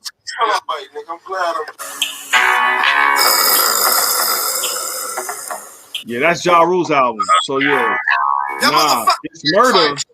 See you now, nigga. It's like you, boss man, fire you. It's our motherfuckers ready on watch. Yeah. I don't think so. They got my back against the building. And the villain that's creeping around corners like Shorty. Yo, creeping around warners. So let me gunning through. I think his verse on It's Murder on Streets is Watching is way better, because he killed Jay and Ja Rule. But I thought Streets is Watching took the. See, I always got confused with that. Yeah, because It's Murder, that one is from Ja Rule's album. Okay. Yeah. Murder. Yeah. It's Murders on Streets is Watching. I think X. I got the same one. Yeah. You got that as number 5 also? No. Okay. No. So we'll get to you in a second. Yep. For me, all right, that's number 5. And I probably actually, that's the one I got numbers as number 5. It's Murder. Sorry, not Murdergram. Number 4 to me is 24 Hours to Live. Damn, we got the same one at 4. 24 Hours to Live is 24 left until my death. Yeah. I'm gonna cherish every breath. The thing about DMX, and again, I don't know if there is anyone other than Tupac and DMX that have had in the last rap hour I can even remember that has the action-packed personal life and the life story or whatever on the same level along with damn near superstardom songs is Gucci Mane. I don't remember anybody in between that time that can even, but those two, Michael Jordan and Kobe Bryant, in my opinion, is. Yeah. I mean, some people DMX. Some people might say 50. 50's third on there. Yeah, but 50's not as unapologetic and he's not as authentic. Yeah, I agree. I'm just saying, like, just the action part, like the life, getting shot until they become famous. Because Pac was doing crazy shit when he was famous. He was young, right? But he was just as young when he was young. He was young. Tupac was younger than both of them. Yeah, he was doing the shit that they were doing when they were young. But the time period that we knew them for, DMX was the action-packed star, and 24 Hours to Live embodied that. Yeah, 24 Hours to Live. Once you hear, if somebody asks you, if you had, just like Puff starts a song, if you had 24 hours to live, what would you do? 24 left till my death. I'm gonna waste a lot of lives, and I ain't gonna cherish every breath. I'm gonna cherish every breath. I know exactly what I'm doing. And shit that I've been doing, like I know what he said. He said, he's going to hell. Like I'm gonna see you there first. And and I'm gonna send you their words. I'm living with a curse. It's all about the I end. know it's all Before I about the go, end. say hello Say to hello my to my little little friend. friend. He had a movie like life, background, and everything. And 24 hours of the body that. I'm gonna blow up a couple buildings in Wall Street to a fog. This is before 9/11. Yeah. Out with a bang. You will remember my name. My name. I wanted to live forever, but this wasn't fame. Yeah.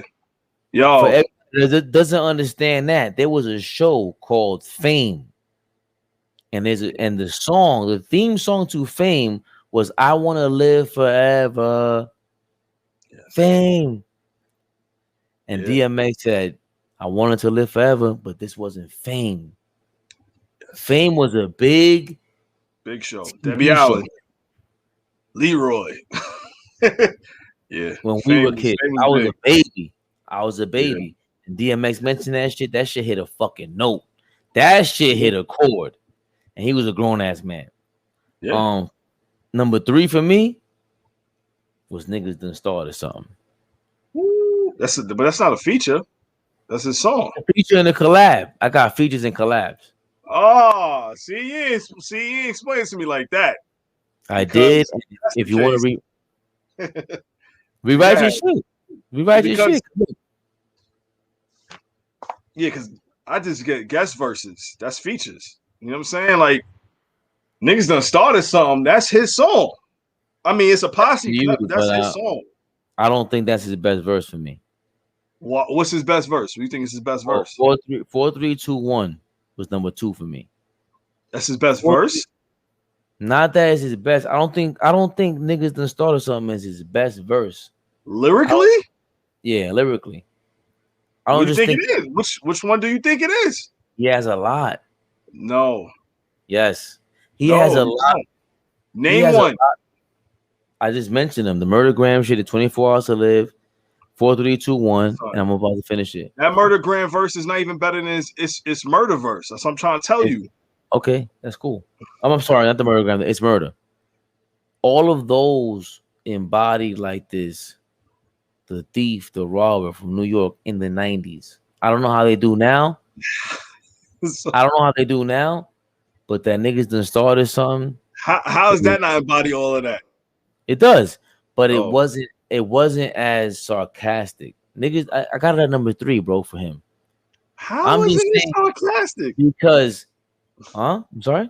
How do you have no sarcasm in that? I'll tell you some lines. Not like 4 3 2 1. Not like I ain't your friend, Poppy. Not like that. I ain't your friend, Poppy. Run up and see it's murder. Okay, it's murder. Even that was more sarcastic. That is New York to me. DMX was New York City. DMX was New York City, mid 90s, early 90s. That was DMX embodied that, and he embodied it in every verse. Niggas Done Started Something is up there. Number 3. Number 2 for me was 4 3 2 1. That 4 3 2 1. That's the first time I ever heard him. That I remember hearing him. And that Stay Out the Dark. Because if I catch you when the sun is down, when the clown come up off that. It was.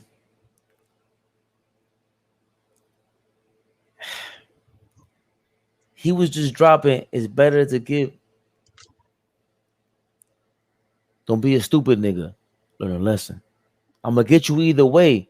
This is better to give. Let me get what's in your sock. I think I just mixed it up. Let me get what's in your sock. It's better to give than receive. Believe when I say it. When I tell you. No one can smell you. When the lights is out, they gonna come back on. This ain't no flick. They ain't gonna come back on. You ain't that strong. You knew you was wrong, but you asked for it, baby. The way he was saying it was like, is he really robbing me in real time in the middle of a verse? It was too much. And then for me, my number 1 feature collaboration is Pull It with Cameron. I I don't know if I've played a song more than Pull It, a DMX song. Pull It is for me where my dog's at. Cam killed it. People don't understand what Cam was before he went to The Rock. For me, for him to be on it with DMX, it was a different level. I played that song a million. When I tell you a million times when they came out, I played that song recently at least 20 straight times. It is the epitome of DMX, in my opinion. You listen to the song and you go, damn, I feel like I'm in the middle of a movie. It's a score. That's what Pull It is. That's what DMX was, in my opinion.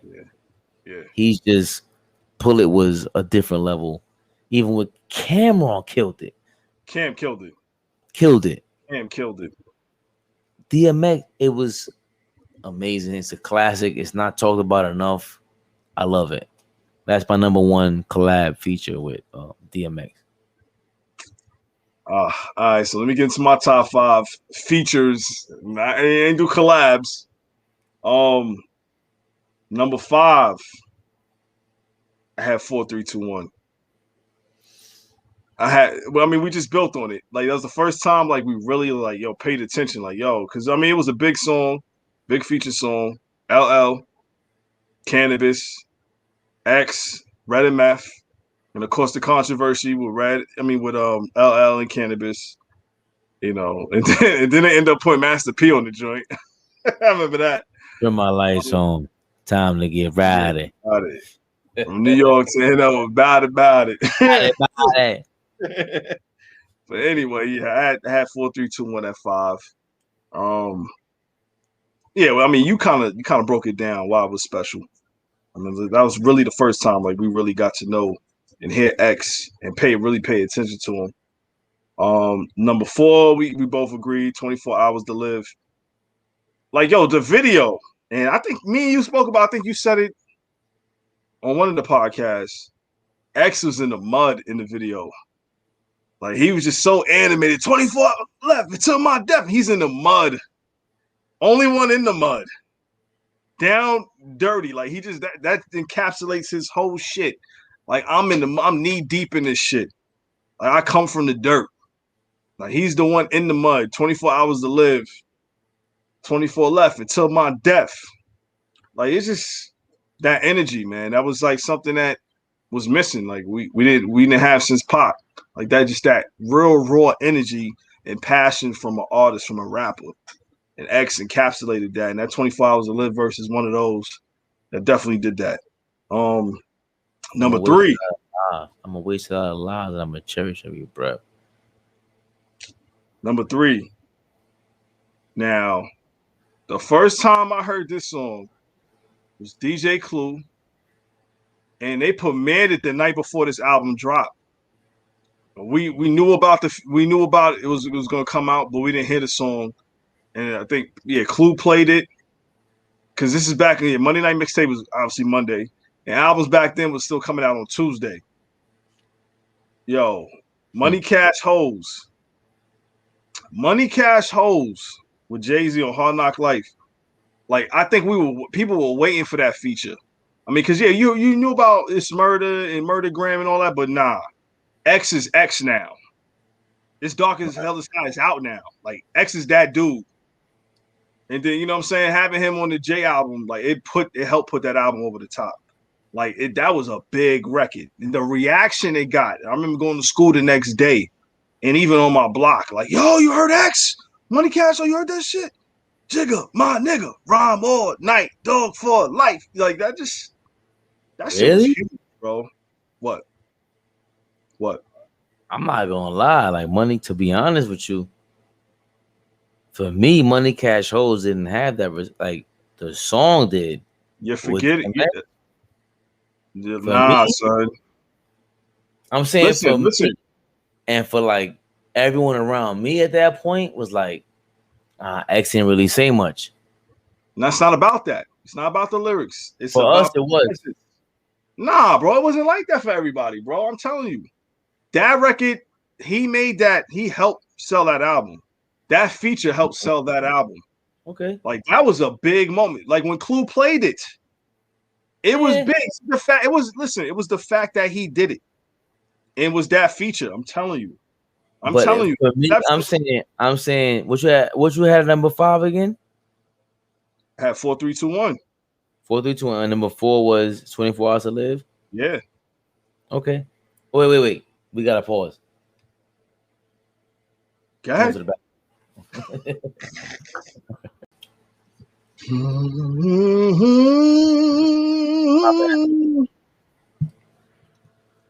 Number 3. Oh, damn, man. You got Money Cash Holes at number 3. Yep. Yes, sir. That's bug to me. No, it ain't. Shocked.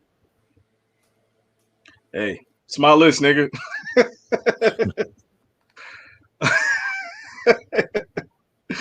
Oh man, yo, it's crazy because for that number 1 spot, no, actually the number 2 spot, yeah, I'm still undecided, and I even have it on paper undecided. Oh man, number 2 is damn. You can go either way with this shit. Because, I mean, for me, it's the features. It's like how big they were. Like, Money, Power, and Respect was a big feature. It was a big song for the Locks. It's big for Bad Boy. Got Kim on there. Got X delivering one of his best features. That song was just a big song, man. Like, I had that with number 2 battling Pull It. I have Pull It and Money, Power, Respect battling it out for the number 2 spot. Pull It is like the same way. Me and you feel the same way. Like I just played the other day when I found out that they had it on Tidal. I played it. I recorded myself listening to it. I got a video for that. I played that shit like on repeat because it's been so long since I like heard it and like blasted that shit. Like, oh my God, it took me to a different place, man. It took me back to 98. And I was such a big Cam fan. I was one of the few people that actually liked Confessions of Fire. Not a few. There's a lot of people in New York that like Confessions of Fire, bro. Yeah. Outside of New York. Yeah. But anyway, I was disappointed that it wasn't on Confessions of Fire, man. I was like, wow. Like, that was one of the reasons why I caught that album, too. Like, just hoping that, you get to play that song, man. It was such a big song to me because they were both on the rise. Especially X and Cam. Like, they killed it. It's one of the best, one of my favorite hip-hop songs, period. And then number 1, I got Murdergram. Really? Yes. Yo, that verse, when I heard it, I was like, yo, it's no denying. And yo, between Murdergram and his niggas done started something verse, those two right there, I'm a cruddy nigga, growing raw dog and dirty bitches. And if I get burnt, I'm giving that shit to 30 bitches. You say you know a nigga like me, guess again, Poppy. I might smile up in your face, but I ain't your friend, Poppy. Yo, jump out the 1500 like run it. Niggas don't want it. Get it, done it. When I'm blunted, heaven went down. I made it happen. I made it scrapping. Yo, I made it fussing, busting. I made it capping. Like, he bodied Jay and Ja Rule on that. Like, that verse is just, it was so raw. It was so raw, bro. He encapsulated it all. That's my number 1. Murdergram. I get it. I understand that because it was from 97 to 90. In the underground from 97 to 99, DMX was the man. He was a superstar. He embodied what the New York rapper, the guy that we wanted to be at the top. It wasn't the Macy's. It wasn't the Jay-Z's. It was DMX. He was the underdog. The underdog story, like his whole story. You want him to succeed. You want him to overcome. Like that's I mean, everyone loves an underdog story. Yep. And again, I don't know if, well, it's the perfect time period for it because it came after Pac died in 96. And I don't even know if it's that serious. It's just a matter of the same thing with Kobe and Michael Jordan. One guy came after the other. But it was to the point where I didn't even realize he met Tupac. And he talked about that on the he talked about it on the Drink Champs on one I think he was on Drink Champs twice. And definitely when he was on there, he was talking about how he seen Tupac in LA. He was mad cool. But the OG lyrics to Get At Me, Dog, are about Tupac. I remember hearing that back then. Now, who the fuck is DMX? And he was talking about the flight. And instead of, he changed it from K Solo. I think either from K Solo, hey, that nigga K Solo could suck my dick. Yeah. Or he said, hey, that nigga Tupac could suck my dick. And he was talking about the flight or whatever it was. Supposedly, it was the time of the flight and the date of the flight that Tupac was flying into New York City. Oh shit! That was right. That was what that lyric was about. Okay. But I'm not sure if Def Jam really was comparing him to Tupac. But in my opinion, if you're a record label, you're not the creative. And you're just looking at it from the business standpoint, and you saw Tupac just died.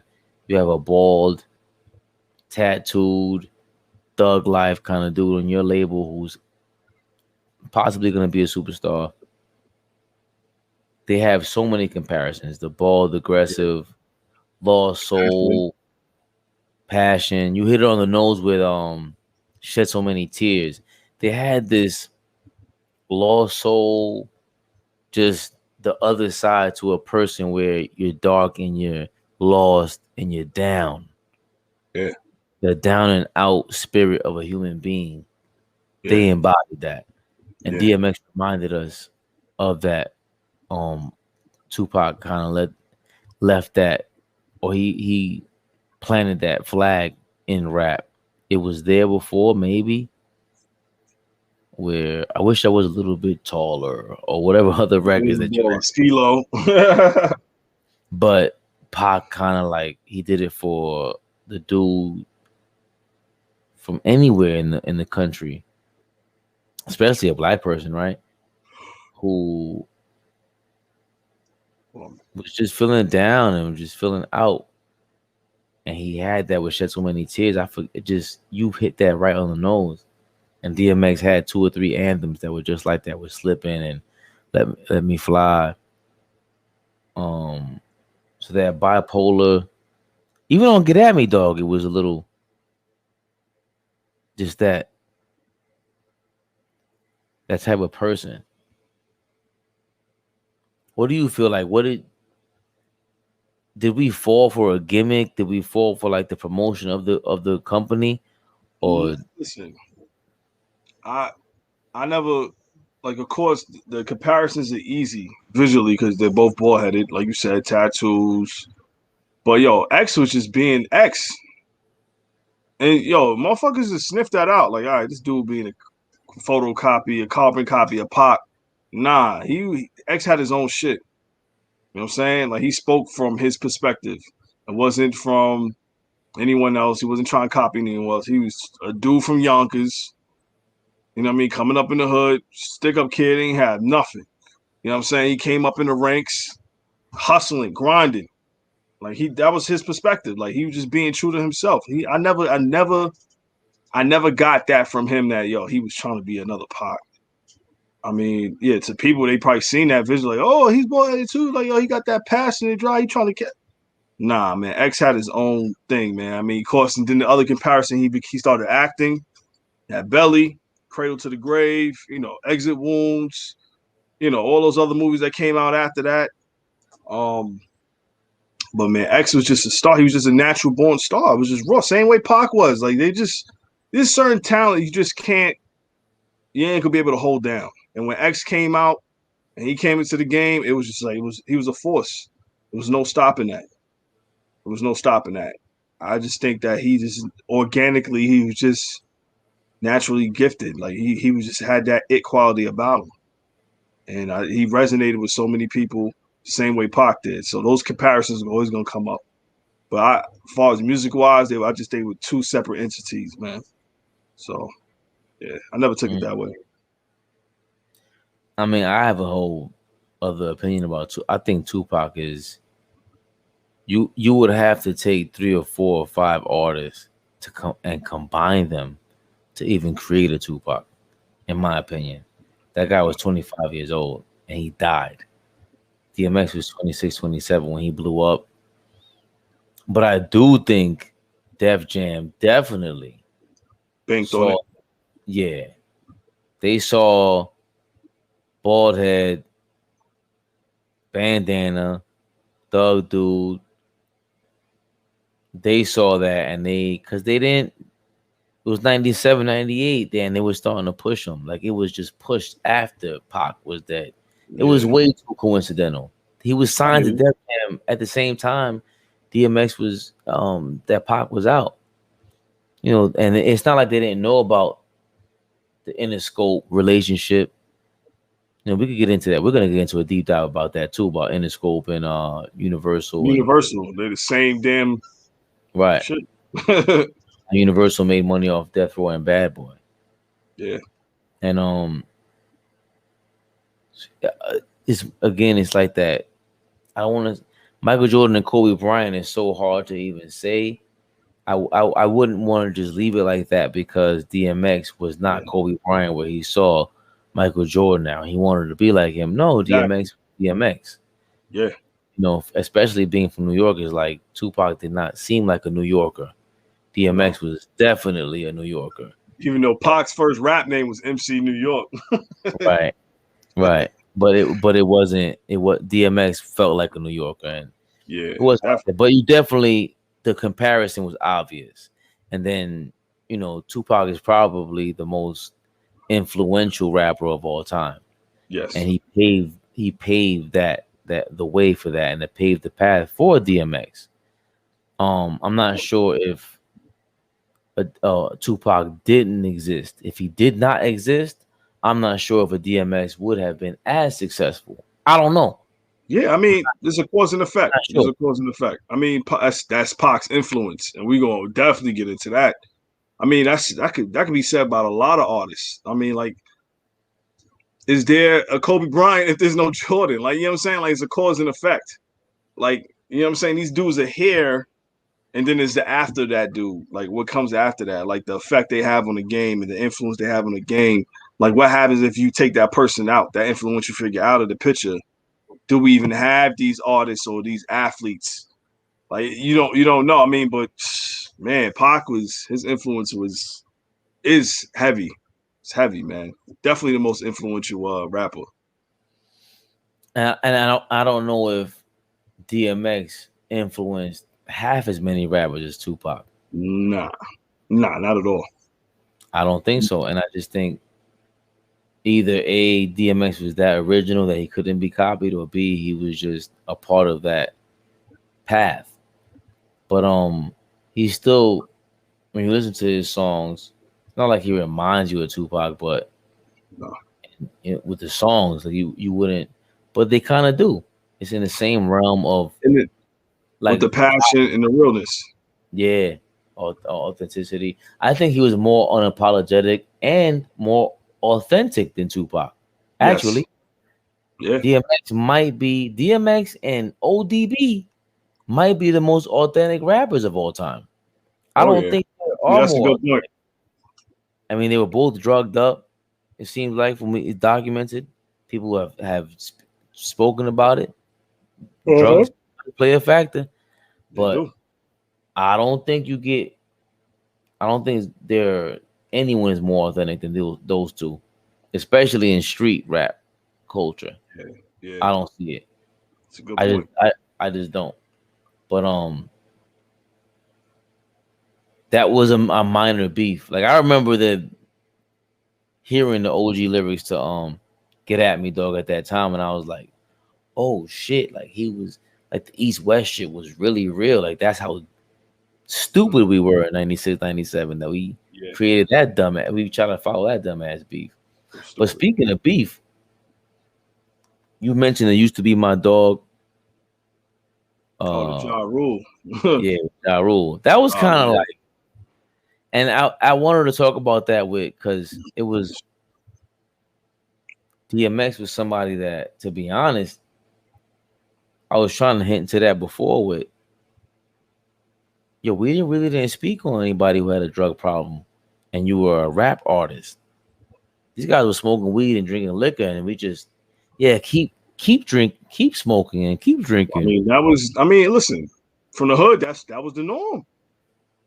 That was the norm. So we didn't think none of it. They just talking about what we doing. You know what I'm saying? Like, it was that real. I mean, even Wu-Tang to me, they was when it came to drug use, smoking woolies, smoking sets.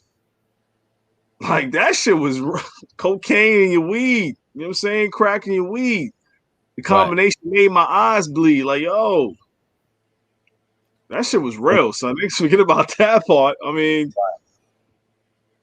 so now imagine DMX blows up. He's the biggest rapper on earth, and we don't know that he has a drug problem. We don't know. I didn't know about that. I know especially the crack part. We didn't know about him doing crack. That shit fucked me up when I first found out. In 1998, 1999, in the year 2000, you have a crack problem? Yo. And really, it got confirmed after Ja Rule and him had that beef. Yeah. And it was short-lived. And I think that even with that being said, even something like that, again, fear can control us in the sense that, we can't talk about DMX having a crack problem. In 1999, throughout his whole that run, they didn't speak on it. DNY, as real as they weren't real about that. Because listen, it went against all the image. Crack was not a thing. A rapper, a superstar rapper like DMX, somebody like that was using weed. Okay, we can tolerate the weed and liquor. We tolerate that. Crack. Nigga, we sold crack. Like, yo, how you know what I'm saying? Like, you're basically this era of these kids. These kids are using all these drugs. Like, back then in that era, you weren't being the abuser. You know what I'm saying? I mean, yeah, you was the seller. You wasn't the abuser, especially of crack. So that was like, that was taboo. But it was a lie. It was a lie. It was a lie. And DMX, his story, unfortunately, we didn't have, like you said, we weren't advanced enough in that from that aspect. Because imagine if we would have been able to just talk about that the way we are now. Also, I don't remember anyone mentioning a manic depressant with extreme paranoia. Hey, dog, I got something for you. That's his first single. He's talking about being bipolar, what we call bipolar now. DMX was talking about that. Wait, that was 4 years ago. That's Get At Me, dog. No, was it? Yes, oh, I'm sorry. That was his first album. What's on y'all niggas' mind? Yeah, fucking with D. That's the first time I can remember the term manic depressant. Manic depressant with extreme manic depressant. That is what they call bipolar disorder today. So imagine what DMX was called that. Probably he was diagnosed in jail. Guarantee it. I don't even have to look it up. I'll guarantee that they diagnosed him in jail with it. And back then in Rikers, and this is what happened in New York City in Rikers Island, they used to separate the people who were diagnosed with certain mental illnesses. Yeah. Right? Today it's not like that. They mix everyone together. So that's something else that is now all of a sudden becoming it's not taboo anymore to talk about because of social media and everything. Yeah, it's a different time. Right. So DMX, with the crack problem and now with the mental illness disorder, two things that were not talked about for someone who was such a big artist, will make that much of an impact on people in general. And that just goes to show you, like, it's a disease, man. You know, drugs, alcoholism, like it's a disease, man. Like, and it's no one's immune to it. I don't care who you are, what place, what status, caste system, wherever you are at in your life, how much money you got. There's no escaping that, man. And the fame monster is another one. That's a motherfucker. You know what I'm saying? The price of fame and just the glitz and the glam, the money, the women, all that. The yes men, people around you, the enablers around you. X probably had to deal with all that. You know what I'm saying? And then trying to keep that image of, you know, letting people know that he was using crack. So it's a lot, man. It's really crazy how far we've gotten from crack, that people are doing dope in public. We're working with them. We're on the ride the trade with them. When we were kids, this is how polarizing someone being a crackhead was to us. That the biggest musical artist in 1999, before Eminem blew up, it was DMX, and we were not told that he was on crack, because that's how polarizing that drugs were at that time. 22 years ago. You could not, your favorite rap artist could not be on drugs back then. Yeah. Because if he was, he lost points. And that was a product of the Reagan era. Just Say No era, Nancy Reagan, all that. Crackheads, they demonized the crackhead in the neighborhood. They had black people turning on the people in their community, the abusers. I mean, it's a whole big thing. That's, man, man, listen. It's a vicious cycle. And I was going to mention Ja Rule. You mentioned him earlier with used to be my dog, be my left titty, scream right or die. That was the Ja Rule. It was the first time I heard of a Ja Rule beef. Then the Do You song, which I never liked. Yeah. Okay, I'm glad I'm not the only one on there. So that was a short-lived beef. I was the biggest fan. It was short-lived on Wax, but that beef was ongoing. They ain't speak. They were at odds for a minute. But it was the first time that it was revealed or confirmed that DMX was on drugs. He was on crack, because Ja Rule got on radio, crack man. Yeah. He mentioned. So it was short-lived, but the Jay-Z beef, I don't even think that was that big. It was for DMX.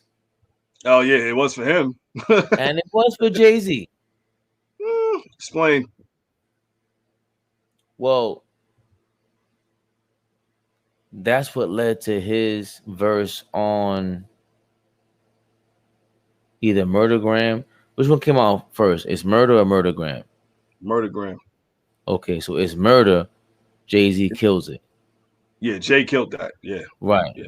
So that's when he told Irv Gotti. Do you think he pauses Irv Gotti says this, he pauses the studio session and goes, do you think he's better than me for real? Are you crazy? That was real. It started with the pool table scene. Yeah, that happened. Yeah. The freestyle battle. Yeah. Yes. That was in first time I heard about that was in the rooftop. The rooftop, yeah. And Big L was the cameraman. What? Yeah, that was. I mean, that was known. But that's how they gained the respect for each other. That was the start of Murder Inc. Because you know what I'm saying, like they were battling. It was like basically it wasn't a real beef, but it was like all right, rap is competitive. We battle rapping, like we out here. We in the rooftop. We on a pool table battling for hours. Who's the best? They had to respect each other after that shit. You know what I'm saying? Like that shit was. I mean, I love those stories because that's the essence. That's the essence of rap. Yes, that's the essence, bro. So they have a freestyle battle at the pool table scene. It was in the Bronx. It took place at. Big L is the cameraman. Yeah. Big L is someone, for anyone who's first time listening to us, someone who doesn't understand who Big L is in rap music. He inspired Cameron. He inspired Mace. Children of the Corn. Children of the Corn. Big L and Jay-Z have a big classic freestyle, 7-minute freestyle. If you Google it, it says 7-minute freestyle, Big L, Jay-Z. Yeah. We were listening to that 20 years ago, 25 years ago. We were listening to that as if it was a song. That's how we listened to shit back in the day. And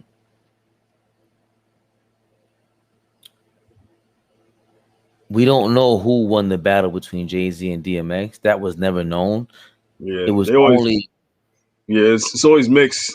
Right. Whoever was in, like, if you're in DMX's camp, you say DMX won. When Jay-Z's camp, you say Jay. Right. Yeah. And I think we only get to see Jay-Z's verse in Hard Knock Life and whatever footage is available. I think so. I forgot, but I've heard. Damn, I could have sworn it was footage of X2. DMX is I haven't seen it ever. I mean, I don't know.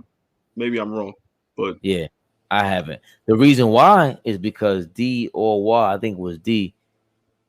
He told the Big L to cut the footage out. Nah, we ain't filming X because he's not signed or some shit like that. There's no licensing to it or some shit like that. That is the reason why. One of the owners of Rough Riders cut the video off in real time.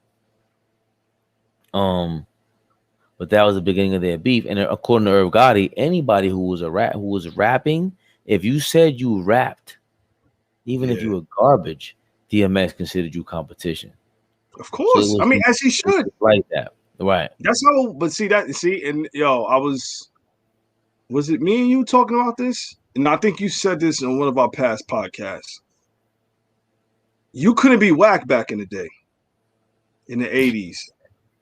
You couldn't listen because it wasn't that many rappers coming out. And if you were signed, if you were significant, you had to say some shit. And if you didn't, it was going to be known. You know what I'm saying? And it was always competitive, man. The essence of it is the battle. Like, you coming up on the street, you freestyle like, yo, I'm better than you. Like, you know what I'm saying? It was like playing the dozens. Like, it was competitive. And even if that was your man, you was still like, all right, bro, I'm still on my block. I'm the man. You know what I'm saying? Like that, and that's how it was. And that's how it should be in hip hop. But at the same time, it's competitive. But at the same time, it's not like, yo, I'm gonna kill you over this verse. You know what I'm saying? Like, yo, we battling to see who's the nicest. And I mean, that's still sharp and still. Yeah, but I still feel like there were a lot of garbage. I just seen it on Twitter today or yesterday where somebody was saying, if you were garbage, it would RA. You retweeted it. I was disgusted with you. RA, the rugged man? Yeah. There were plenty of rappers back in the day who I did not like. Oh, garbage yeah. No need to name them. Yeah. It's just that, all right, if just for, conversational sake, if there were 100 rappers who were out back then, now there's 1 million, you times that, you basically times it by 10,000 people. So there were out of 100 rappers back in the day, shit, 30 were whack, at least. That's what I'm saying. I mean, look, I ain't saying it wasn't no whack. It's always going to be whack. I'm talking about those dudes like you just knew who was elite. Like you just knew. You weren't fucking with Kane. You weren't fucking with Rakim. You wasn't fucking with G-Rap. Like, you had your lane. Like, they had the Kid and Plays. They had the Kwame's.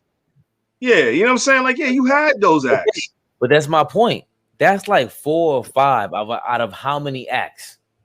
It wasn't a lot of acts back then. Yes, there were. No, not like how it is now compared to now, bro. Bro, there was a lot of acts. There were hundreds of acts back then. Guaranteed. I mean, listen. All right, I don't have Either way, it's still 4 or 5. It's KRS One, Big Daddy Kane, Cool G Rap, and Rakim. LL Cool J maybe. LL, Cool G. Okay, and how many more after that? You can't dismiss those people, bro. I'm not. I'm really not. Okay, so even if you can name 10, 20 more, nowadays, it's percentages we're talking about. It just wasn't this many people doing it. But the percentage wise, I think it's the same. It's just way too many people know. rapping now. I don't Or know. It's whatever. a legend. That shit ain't rapping. It's today is more, but guess what? And the quality is not the greatest because it's just overkill. It's saturated. Yeah. It's the quality is not what it used to be. Right, you're right. Back then, you had a smaller sample size. I'm not saying it wasn't a lot. You're right. It was 100 acts. Yes, but the sample size and the quality of certain things, like you just have more respect for quality. Now it's just oversaturated and. You're right. Now, just to finish the Jay-Z beef, back to that. Yeah. Okay. That pool table scene, we don't know who won. Right. Murdergram, who won? Oh, DMX. Okay, it's Murder who won. Jay-Z. Ja Rule's the loser on all of them. Blackout, that's Jay-Z. Jay-Z. The backstage freestyle. X. Got X too. X. That's 2-2. And here's where it gets interesting. Money Cash Hoes. Oh, I got Jay-Z. Yeah, I mean, but that I wouldn't even count that because I do. Listen, I know, but you can't listen, and this is a problem. Listen, this is a problem. This is a problem. This is a problem. No, listen.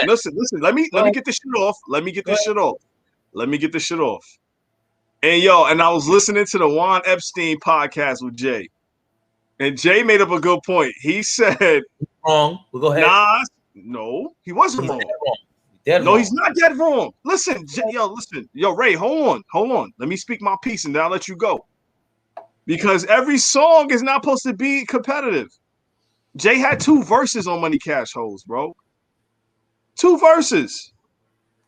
X verse wasn't the greatest, but at the same time, I still enjoyed that shit. Like, what happened to us just enjoying a fucking song without like, who had the best verse? Yo, who did this? Son, that was not emphasized as much as you think it was. Not all the time. Not all the time, bro. It was not. It was not. Nas put more emphasis on that shit than anything. Whatever. I'm telling you.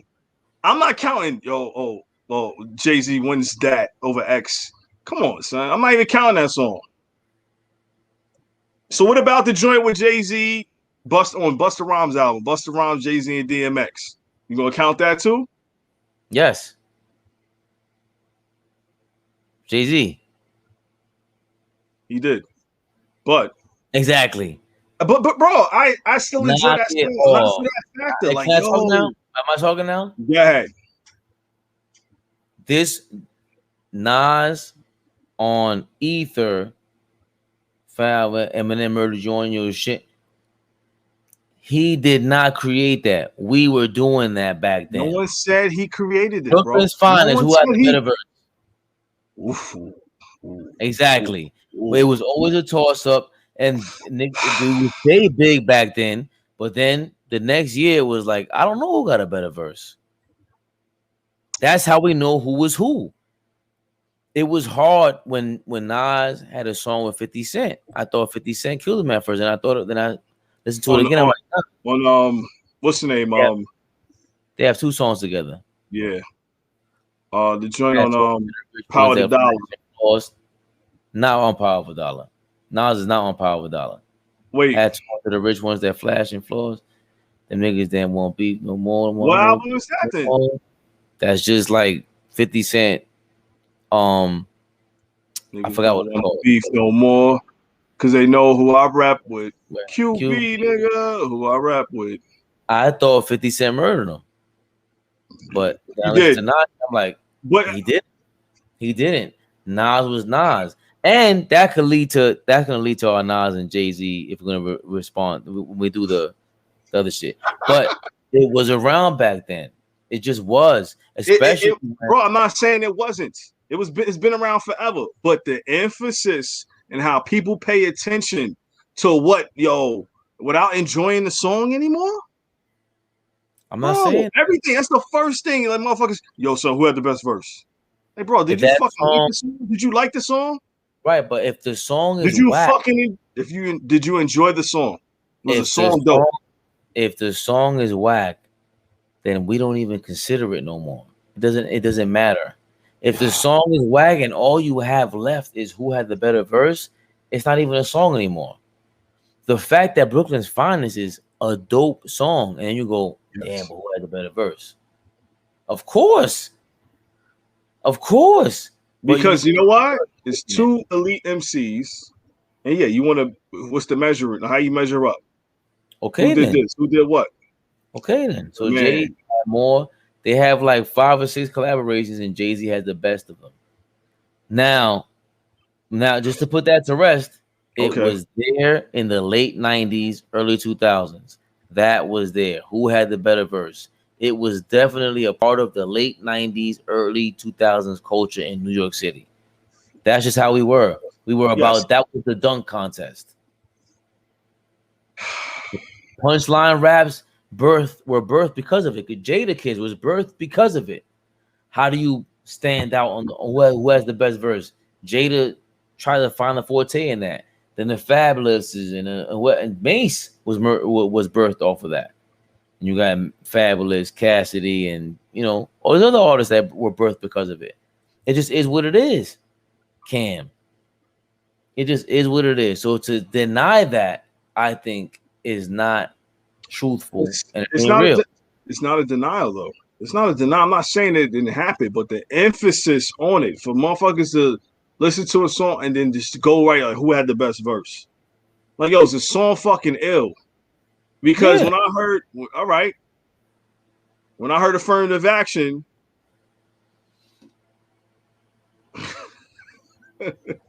that was a part of the conversation. It's always been in conversation. Did AZ have a better verse than Nas? That was always part of the conversation. And who had the best verse? Foxy. I don't know. Foxy had the best verse. Makes sense. Her math was off, by the way. But it was ill. It was fucking ill. Stop it. Cut the bullshit, nigga. We all thought it was ill. Yes. At 13 years old, yes. But that's my thing. I'm saying, like, yo, this shit was just ill. Like, it was ill. Regardless of her math was wrong. This shit was ill. This shit was dope. If her math was right, that's my point. That's my point about the math being wrong. If the math was right, it gives it another notch. You know what I'm saying? But that's my point. We give Foxy the nod on the song, even though I don't know, because Cormega killed that.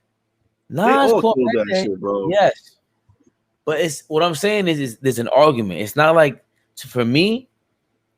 I think Foxy stands out because she's a girl, A, and then B is just the flow and is everything. The flow, yeah. The flow was. So even Little Kim on Get Money. Yes. It's like, wow, who outshined who and why? You know what I'm saying? It wasn't a punchline battle between Biggie and Little Kim. It was just what I'm saying. Like, and then all right, boom. If Kim has the best verse, is she the best MC on? No. Yeah. But all right. That's the problem. That people took it to that right. People took it to like, oh, they're the best MC. Then like, where did you get that from? And that's my thing. Yeah. And Jay said that shit too. He's like, yo, listen, you're gonna be on the song, and you're gonna have someone who's gonna outshine you. It happens. You can make 20 songs, and you can have 20 features along those lines. You ain't gonna always have the best verse.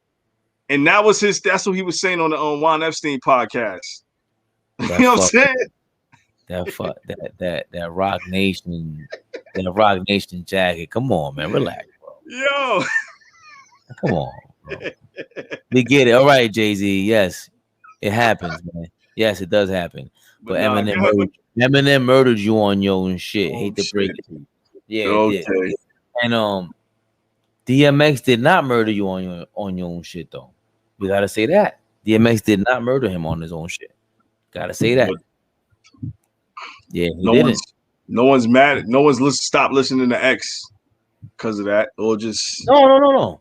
Yeah. No, I'm just saying that at that time, another reason why it elevated or that beef kind of ticked up was Beanie versus Jada. Yes. He sent Beanie at Jada, and Beanie said, leave it up to Hov to X out Tommy Buns. And then, of course, the song with DMX on Jadakiss album. I gave you the crown to shoot it off your fucking head. But yo, which is crazy, Jay never said anything back to X. Right. And his wife got on the Breakfast Club. She explained that story. Cause she was like, yo, Jay did a lot for X. Yeah, I just watched the video last week. She was like, yo, Jay did a lot for us. She's like, she seen Jay-Z in the club around the time of that beef. And she was like, yo, because they were really close. And she was like, yo, Jay, I don't know what happened. He's like, I would never, I know what X went through. He said I would never diss him back. She said that on the Breakfast Club. I was like, wow. How recent is that interview? That interview, it was like a few years old. Not when he died, maybe like 3 years ago. Yeah. Wow. I never seen it. I seen it last week. I was like, oh shit. Someone posted it on Twitter. Yeah. Her name is Tashira. Yeah. I met her. I met her and him in the airport. That's great. Yep. I've never. Yeah. Jay said he would never go at X. And she didn't go into detail. It was just, it's just love. Because I guess Jay knew the inside of like what X was going through, and even after like X was on Def Jam, and when Jay became president, and X felt the way about that, and they had a feud with that. He told his wife like, I would never say anything about X. Because he knows the demons he was going through. Like basically, he knows his story. Why am I gonna do that? That's amazing. You don't get no points for that. That's amazing. And once she said that, I was like, wow. In the Rough Rider documentary, Rough Rider Chronicles on BET, DOY explained how when Jay-Z was president, he cleaned out DMX's debt or whatever he owns to Def Jam, which. How the fuck does he owe Def Jam anything? He shouldn't owe them motherfuckers nothing. He gave them motherfuckers millions. Universal. Crazy. Yeah. That's how you know that. Polygram. They owe that dude. Hold on. My bad. Shout out to Dorian82. That's my nigga. I don't even know that guy. But I watch so many of his YouTube videos that he's just too ill at this point, just giving away game. And he broke down how Michael Jordan got basically. We don't talk. When I saw The Last Dance, I felt like he got raped by Nike. Nigga, why didn't you sign a 50-50 deal with Nike? They were a new company, but we don't know what we know now. Yeah, we Jordan would be a trillionaire now. Yeah, hell yeah. Easily. Well, he didn't know. And he wasn't doing it for the money. Right. Well, he was, but it was just. I mean, yeah, the money, but not. He didn't foresee that. None of them foresee how they was going to take off. Listen, if there was, if he had access to a time machine, he's getting on it. It was a different time. It was a different time. Yeah, man. But back to X. But I just said that to say that you just never know. Like what DMX did for Def Jam, the Rough Riders would have signed a different deal with them. If they truly knew what they had and they truly understood the business side. I ain't giving you no 50-50 deal with, and I got to partner with you and Universal. No. Yeah. We want 95. We want the Master P deal. Yeah. Master P, I'm doing a deep dive on bro. Nobody gives Master P and Cash Money their props. Nobody had a better deal. It was Suge Knight first, Master P, and then Baby and Cash Money. Baby. Nobody had better deals. Yeah. Nobody had better deals. And I think if Def Jam, if Rough Riders, if Irv Gotti, if they truly would have known what they had on their hands, there's no way if they knew what they knew now and they were able to feed themselves information back then, there is no way they're signing the same deal. Yeah. 0%. Yep. We want 99% equity on everything. Don't you dare. Nope. They're gonna say no to everything. Nope. And DMX was that. DMX was 100 million your first year. So when Jay-Z becomes president of Def Jam. I guess the beef kind of like, fizzled at that point because now DMX is done as an artist. He's at the tail end of his career, and Jay-Z's beginning his executive side. But yeah, I definitely wanted to touch on that. Yeah, no, absolutely. Top 5 DMX songs. We did collabs. I think we should close it with this. We did collabs. We didn't do his songs. Top 5 songs. You go first. You gotta go first. Actually, you gotta go first. Oh man! All right, damn. This was hard. I can't front. This was tough. This is tougher than the Nas top 5. Because I know I'm wrong. I know I'm gonna regret 1 or 2 of these being where they're at. I'm already looking at it and I'm like, damn. Ugh. It's all good. Number 5. I had 2 at number 5 because I don't know. It's in between What These Bitches Want and Stop Being Greedy. Okay. Like What These Bitches Want, and we went into detail about it already. That was a huge record for X. That helped him sell his most units. And then there was X. Cisco feature. It's a smash, bro. It still resonates. People still tweet about that song. Like it was viral. It was a hashtag last year with all the names and shit. The song is just, it is the embodiment of misogyny at its greatest. But that was the era that we were in. So that's number 5. And Stop Being Greedy was just, it was so dark. The beat was haunting to me. The way X flipped two personalities, speaking as 2 different dudes. He's picking up from Big, from Give Me the Loot. Like, it was so ill, man. It's one of his grimiest records. That's about 5-6 years later. Give Me the Loot was recorded 6-7 years earlier. But yeah, Give Me the Loot got recorded. It was definitely recorded before. Yeah, it was like one of his biggest first recordings. I mean, not first, but it was definitely at the beginning of his like career. I know that was one of the first joints he did.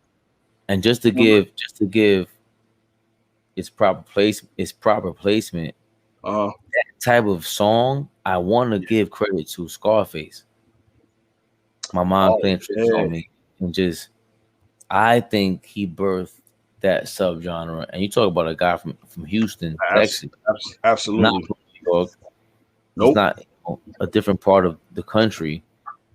I think he created that subgenre. Yeah. Unintentionally. He just did. Came to be. Yeah, definitely. Scarface, one of the best storytellers. I'm mad we didn't give him enough props when we did that list. But yeah, man, Stop Being Greedy and What These Bitches Want. It's my toss up at number 5. Number 4. I still can't believe What These Bitches Want is. It was either gonna be that great or that bad, and it turned out to be that great. That second verse alone, him naming all the shorties, all the bitches. Yeah, sorry, YouTube, sorry, subscribers. But number 4, I got Party Up. Party Up was like one of those records, and here we go again. And then there was X. That was definitely that song gets played at stadiums. That song gets played everywhere. Every sporting event, it still gets played. It's pop culture. You hear it in movies. You see white people making memes with the shit. It's Party Up was a big record for X, man. It definitely helped sell that album, his most selling album, third album, and then it was X.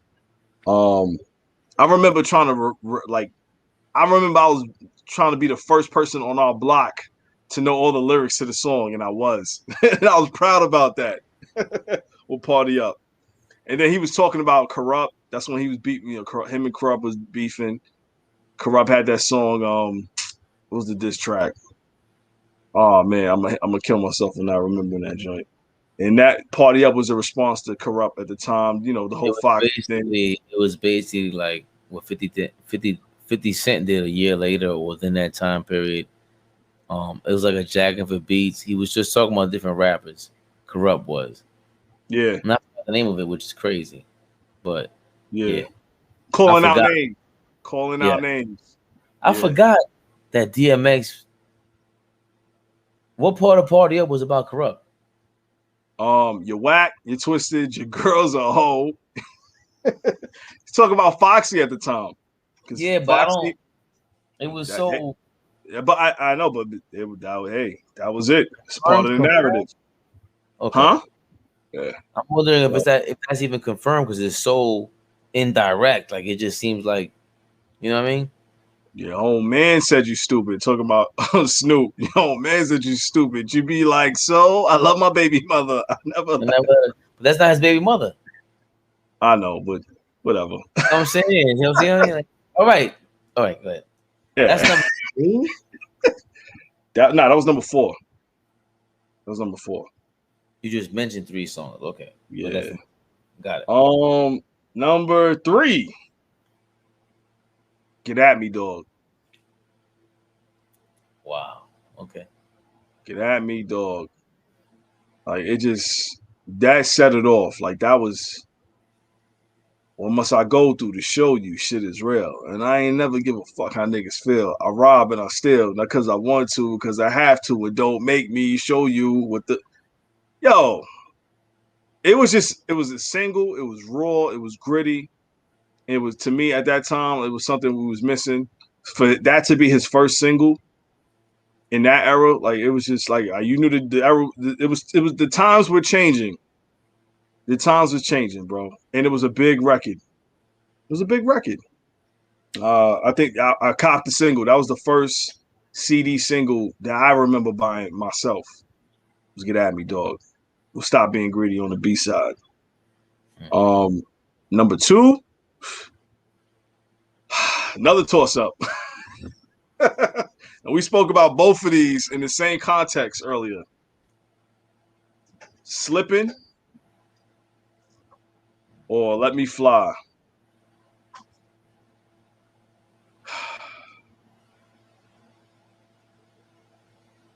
I think I'm leaning towards Slipping. Slipping was like the video, like the feel of that record. It was like Ghostface's All I Got Is You. It was like Beanie Siegel's Feel It in the Air. Like it was just one of those records, Pac, So Many Tears. Like it just felt like that for me. Like I hear it still. Like it's a very emotional record. And I think a lot of people can relate to it, man. He's basically talking about his whole life, him coming up, his family, why he was doing what he was doing. Him getting into the game, trying to take care of his family, like trying to change. Slipping was that record, man. It's one of those big records. Definitely, that's my number 2. And Let Me Fly. It's the same around the same type of theme. But I think Slipping is just a bigger record. I think it's a better record, man. And number 1.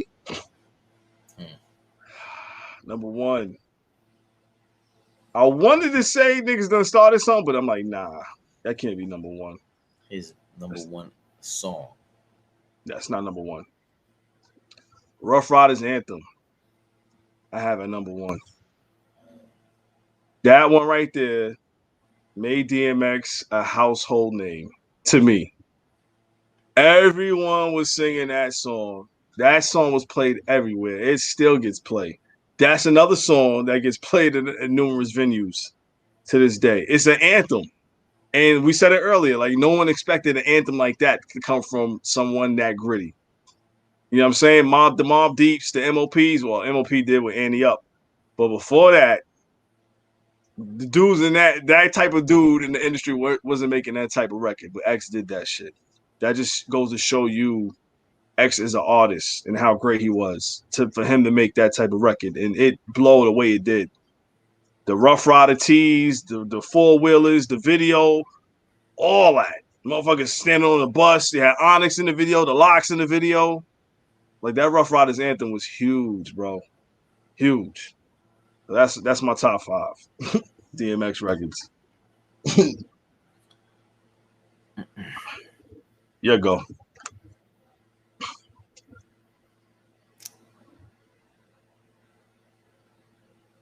The only thing I would change is like I understand what the Rough Riders anthem. That makes sense.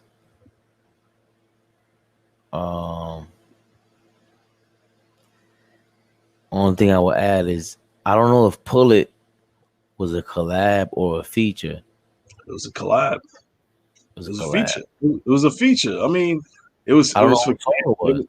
It was Cam's. It was Cam's song. That was Cam's song. It felt like it was both of their songs, but I feel like that was, for me personally, it was just so. But yeah, stop being greedy. I understand that, and the slipping. I don't know what his number 1 song is. Even the other ones, the X Gonna Give It To You. There was so many songs that he just. What's My Name? Yeah, What's My Name is. It's supposed to be cheesy. That's the thing about those records. You could tell, right? They wrote it. A producer wrote that song before it was even in my like the way I've observed music or absorbed music. Those songs were supposed to be cheesy. Like they wrote that shit in like a movie script, and you are supposed to say this. And he did it, and it still came out so fucking great. You know what I'm saying? Like it was just it was like, all right, X, we want you to make this record. We're gonna write the hook, and you do it. All right, baby. Yeah. And he spit it, and it came out raw. They wanted it to come out something different, but he didn't know how to make it that way. He made it his way. Yeah. I mean, he turned cheese into the fucking gold. This shit, you know what I'm saying? Word. I think so, because even in that time period, it just felt like he was already DMX. He was a character, and like mainstream media knew what to do with him. And even I'm 14, 15, I don't know any better. And just thinking like this guy's mad is real, and for him to be a part of that is like it gives credibility to everything else around them. So Rough Riders anthem seems right. Let Me Fly. It's funny how what being a B-side does, and then being, if you were a part of the label, and you'd be like, yo, Let Me Fly. If you had Let Me Fly and Slippin' on the same CD, you'd be like, nah, Slippin' is the hit. I wonder who was the one that said, yo, Slippin' is, that shit is a fucking hit. Yeah, it just sound like a hit, bro. Like just the music coming on, like it's the mood. And then even in the video, it's, you know what? All right. There's certain music and certain songs that I know Kanye has said something about this. Like when he looks at art, he sees music. Or like, you know what I'm saying? When you hear a certain song, it just represents a theme. Like even in the video, it's like the fall. It's an autumn setting. You got the leaves blowing. He's in the park. It feels like in fall record. Like it's that time of the year. It's got a little cold. Like you outside, you on the block, you on the stoop. Like that record took you, it put you in that mood. Like, yo, the music and everything, what he's talking about, the way he's rapping, like it's not as gritty. Like, you know what I'm saying? It's coming from like, he's speaking from the heart. Like you could feel it. Like you feel it in that record. And that record just encapsulates all that. Like I envision everything. Like it's certain songs that just make you put you in that zone. Like, oh shit, like this set the mood. Like, oh, all right. and Slippin' did it. I think it's a flawless record. I don't think so. You don't think But it's flawless? yeah, I don't. I think that I'm trying to think of another song that is like Slippin', and the fact that he was able to make it a hit. I didn't like if I were to listen to that album or just listen to that song at that time or just any time, I didn't know if you were gonna be able to make that a song for the masses to listen to. I would not have thought that the entire world would have felt the same way I did. For I just didn't. It still surprises me that DMX is just that big of an artist, and Slippin' being a part of that, the catalog that made him that big, and it combination of him being that personality and that song being so personable, so relatable. Yeah. I'm glad that it did though. But I think you hit on the nose with all those songs, man. But Slippin' was so, yeah, it was very eerie. Oh man, yeah. Yeah. Then you got all the songs. And Rough Riders Anthem was. It was still. What movie was that? Where they made it or was it like a commercial? Where it was a joke, where the old people were pulling up with that song playing. And it was like a Super Bowl commercial. I think it was a commercial. Hilarious, like a Doritos commercials and shit like that. Yeah, it's pop culture. It's part of the pop culture. Yeah. Like for DMX to be a part of pop culture is insane. But that just goes to show you. It's just like when you're authentic and you speak to people with these records. They're emotional. People get emotional attachments to music. Music is life. You know what I'm saying? Like, and people, these songs, these artists, you feel like you're growing with them. You feel like you're going through time, especially if you're going through a rough patch and you hear certain songs and it just connects with you, resonates with you. Or even if you're going through a good time, like, you're going through a positive part of your life, certain records just resonate for you. These songs, this music is the soundtrack to your life. And it's songs like Slippin' and, Let Me Fly, like, it resonates with certain people. It catches you emotionally. It's not like I'm just enjoying this record and he's spitting some shit like, oh, this shit is dope. Nah, like he hitting it here, like, oh, okay, like, yo, this right here, like, yo, you could be going through some rough patch and you hear that song, it should start, the waterworks, Niagara Falls start happening. You like, oh shit, definitely, he hit me. Yeah, that's beautiful. DMX's stuff, he was. I'm glad that the world felt the same way we did. It was one of those. I don't know if there's any other artists like that right now that we have. I hate to put it like that. I don't see it happening. And what artist in rap or just that hits home that way? You know what I mean? Like DMX hit home because he was from the bottom and then reached the heights of the heights. Who else can relate to that? Like Floyd Mayweather can't relate to that at this point. No. Even 50 Cent.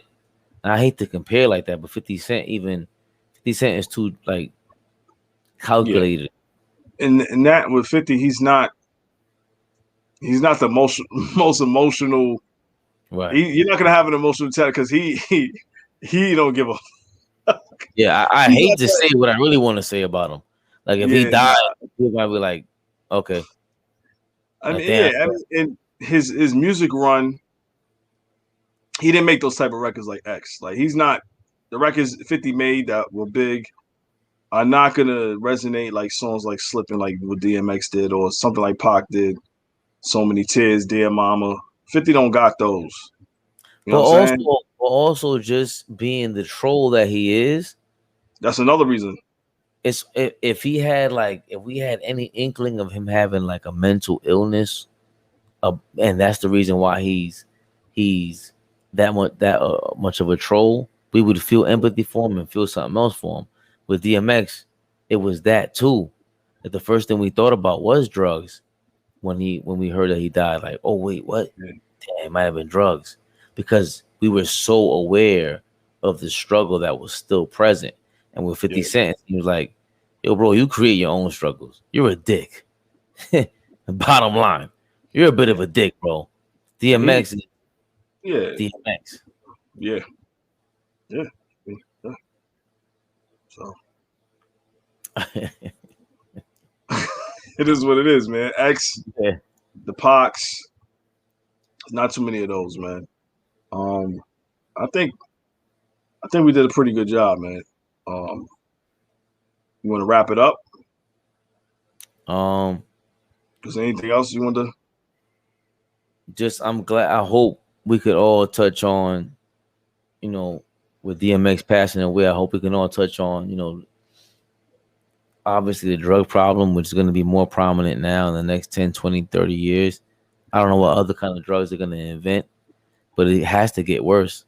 And we're not even talking about the drug problems that are happening right now. A lot of you guys are just on YouTube and on the internet all day long, which is another drug in itself. And the mental illness that DMX suffered from, we don't speak on that enough. We just celebrated this guy's life, and we're hypocrites as usual, and that's just what we are. We're hypocritical, and this guy embodied everything that was wrong with us, and as humans, like the shit that we need to fix. He was there and did not shy away from it. He mentioned it, he talked about it, and we're not doing enough. And by we, I'm including myself. Hopefully we all do highlight that shit, man. And I don't know what the answer is. That shit hits home right now, especially right now. Not the more I'm thinking about it, it's hitting way closer to home right now. It's fucking me up right now, actually. Wow. Yeah. I feel you though, man. Yeah. Yeah, it's real. Oh man. Just on that note, that was the life and times, the career DMX, born Earl Simmons, born Mount Vernon, December 18th, 1970. Was laid to rest April 9th, 2021, man. Rest in peace to X, rapper, actor, author, great human being, a real human being, down to earth, authentic.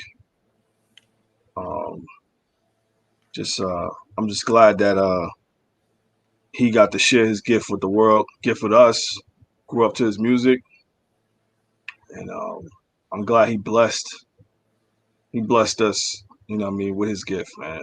I mean, that's it, man. Rest in peace to DMX, man. God bless it, dead. God bless Shock G, Black Rob, Shock G, yes. Oh man, wow, yeah, damn, wow, yeah. It's a lot, man. They come in threes. That's what they say, right? Yeah, they do. But it's live and direct. Yep. Put it in perspective. Put it in perspective. You already? Already.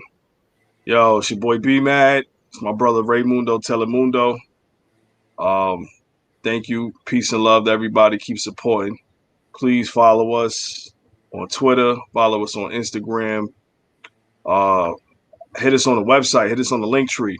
Anchor, Spotify, Google Podcasts. We live and direct in many places, man. So keep supporting. Everyone out there, stay safe. And just be good. Be well, man. Peace and love.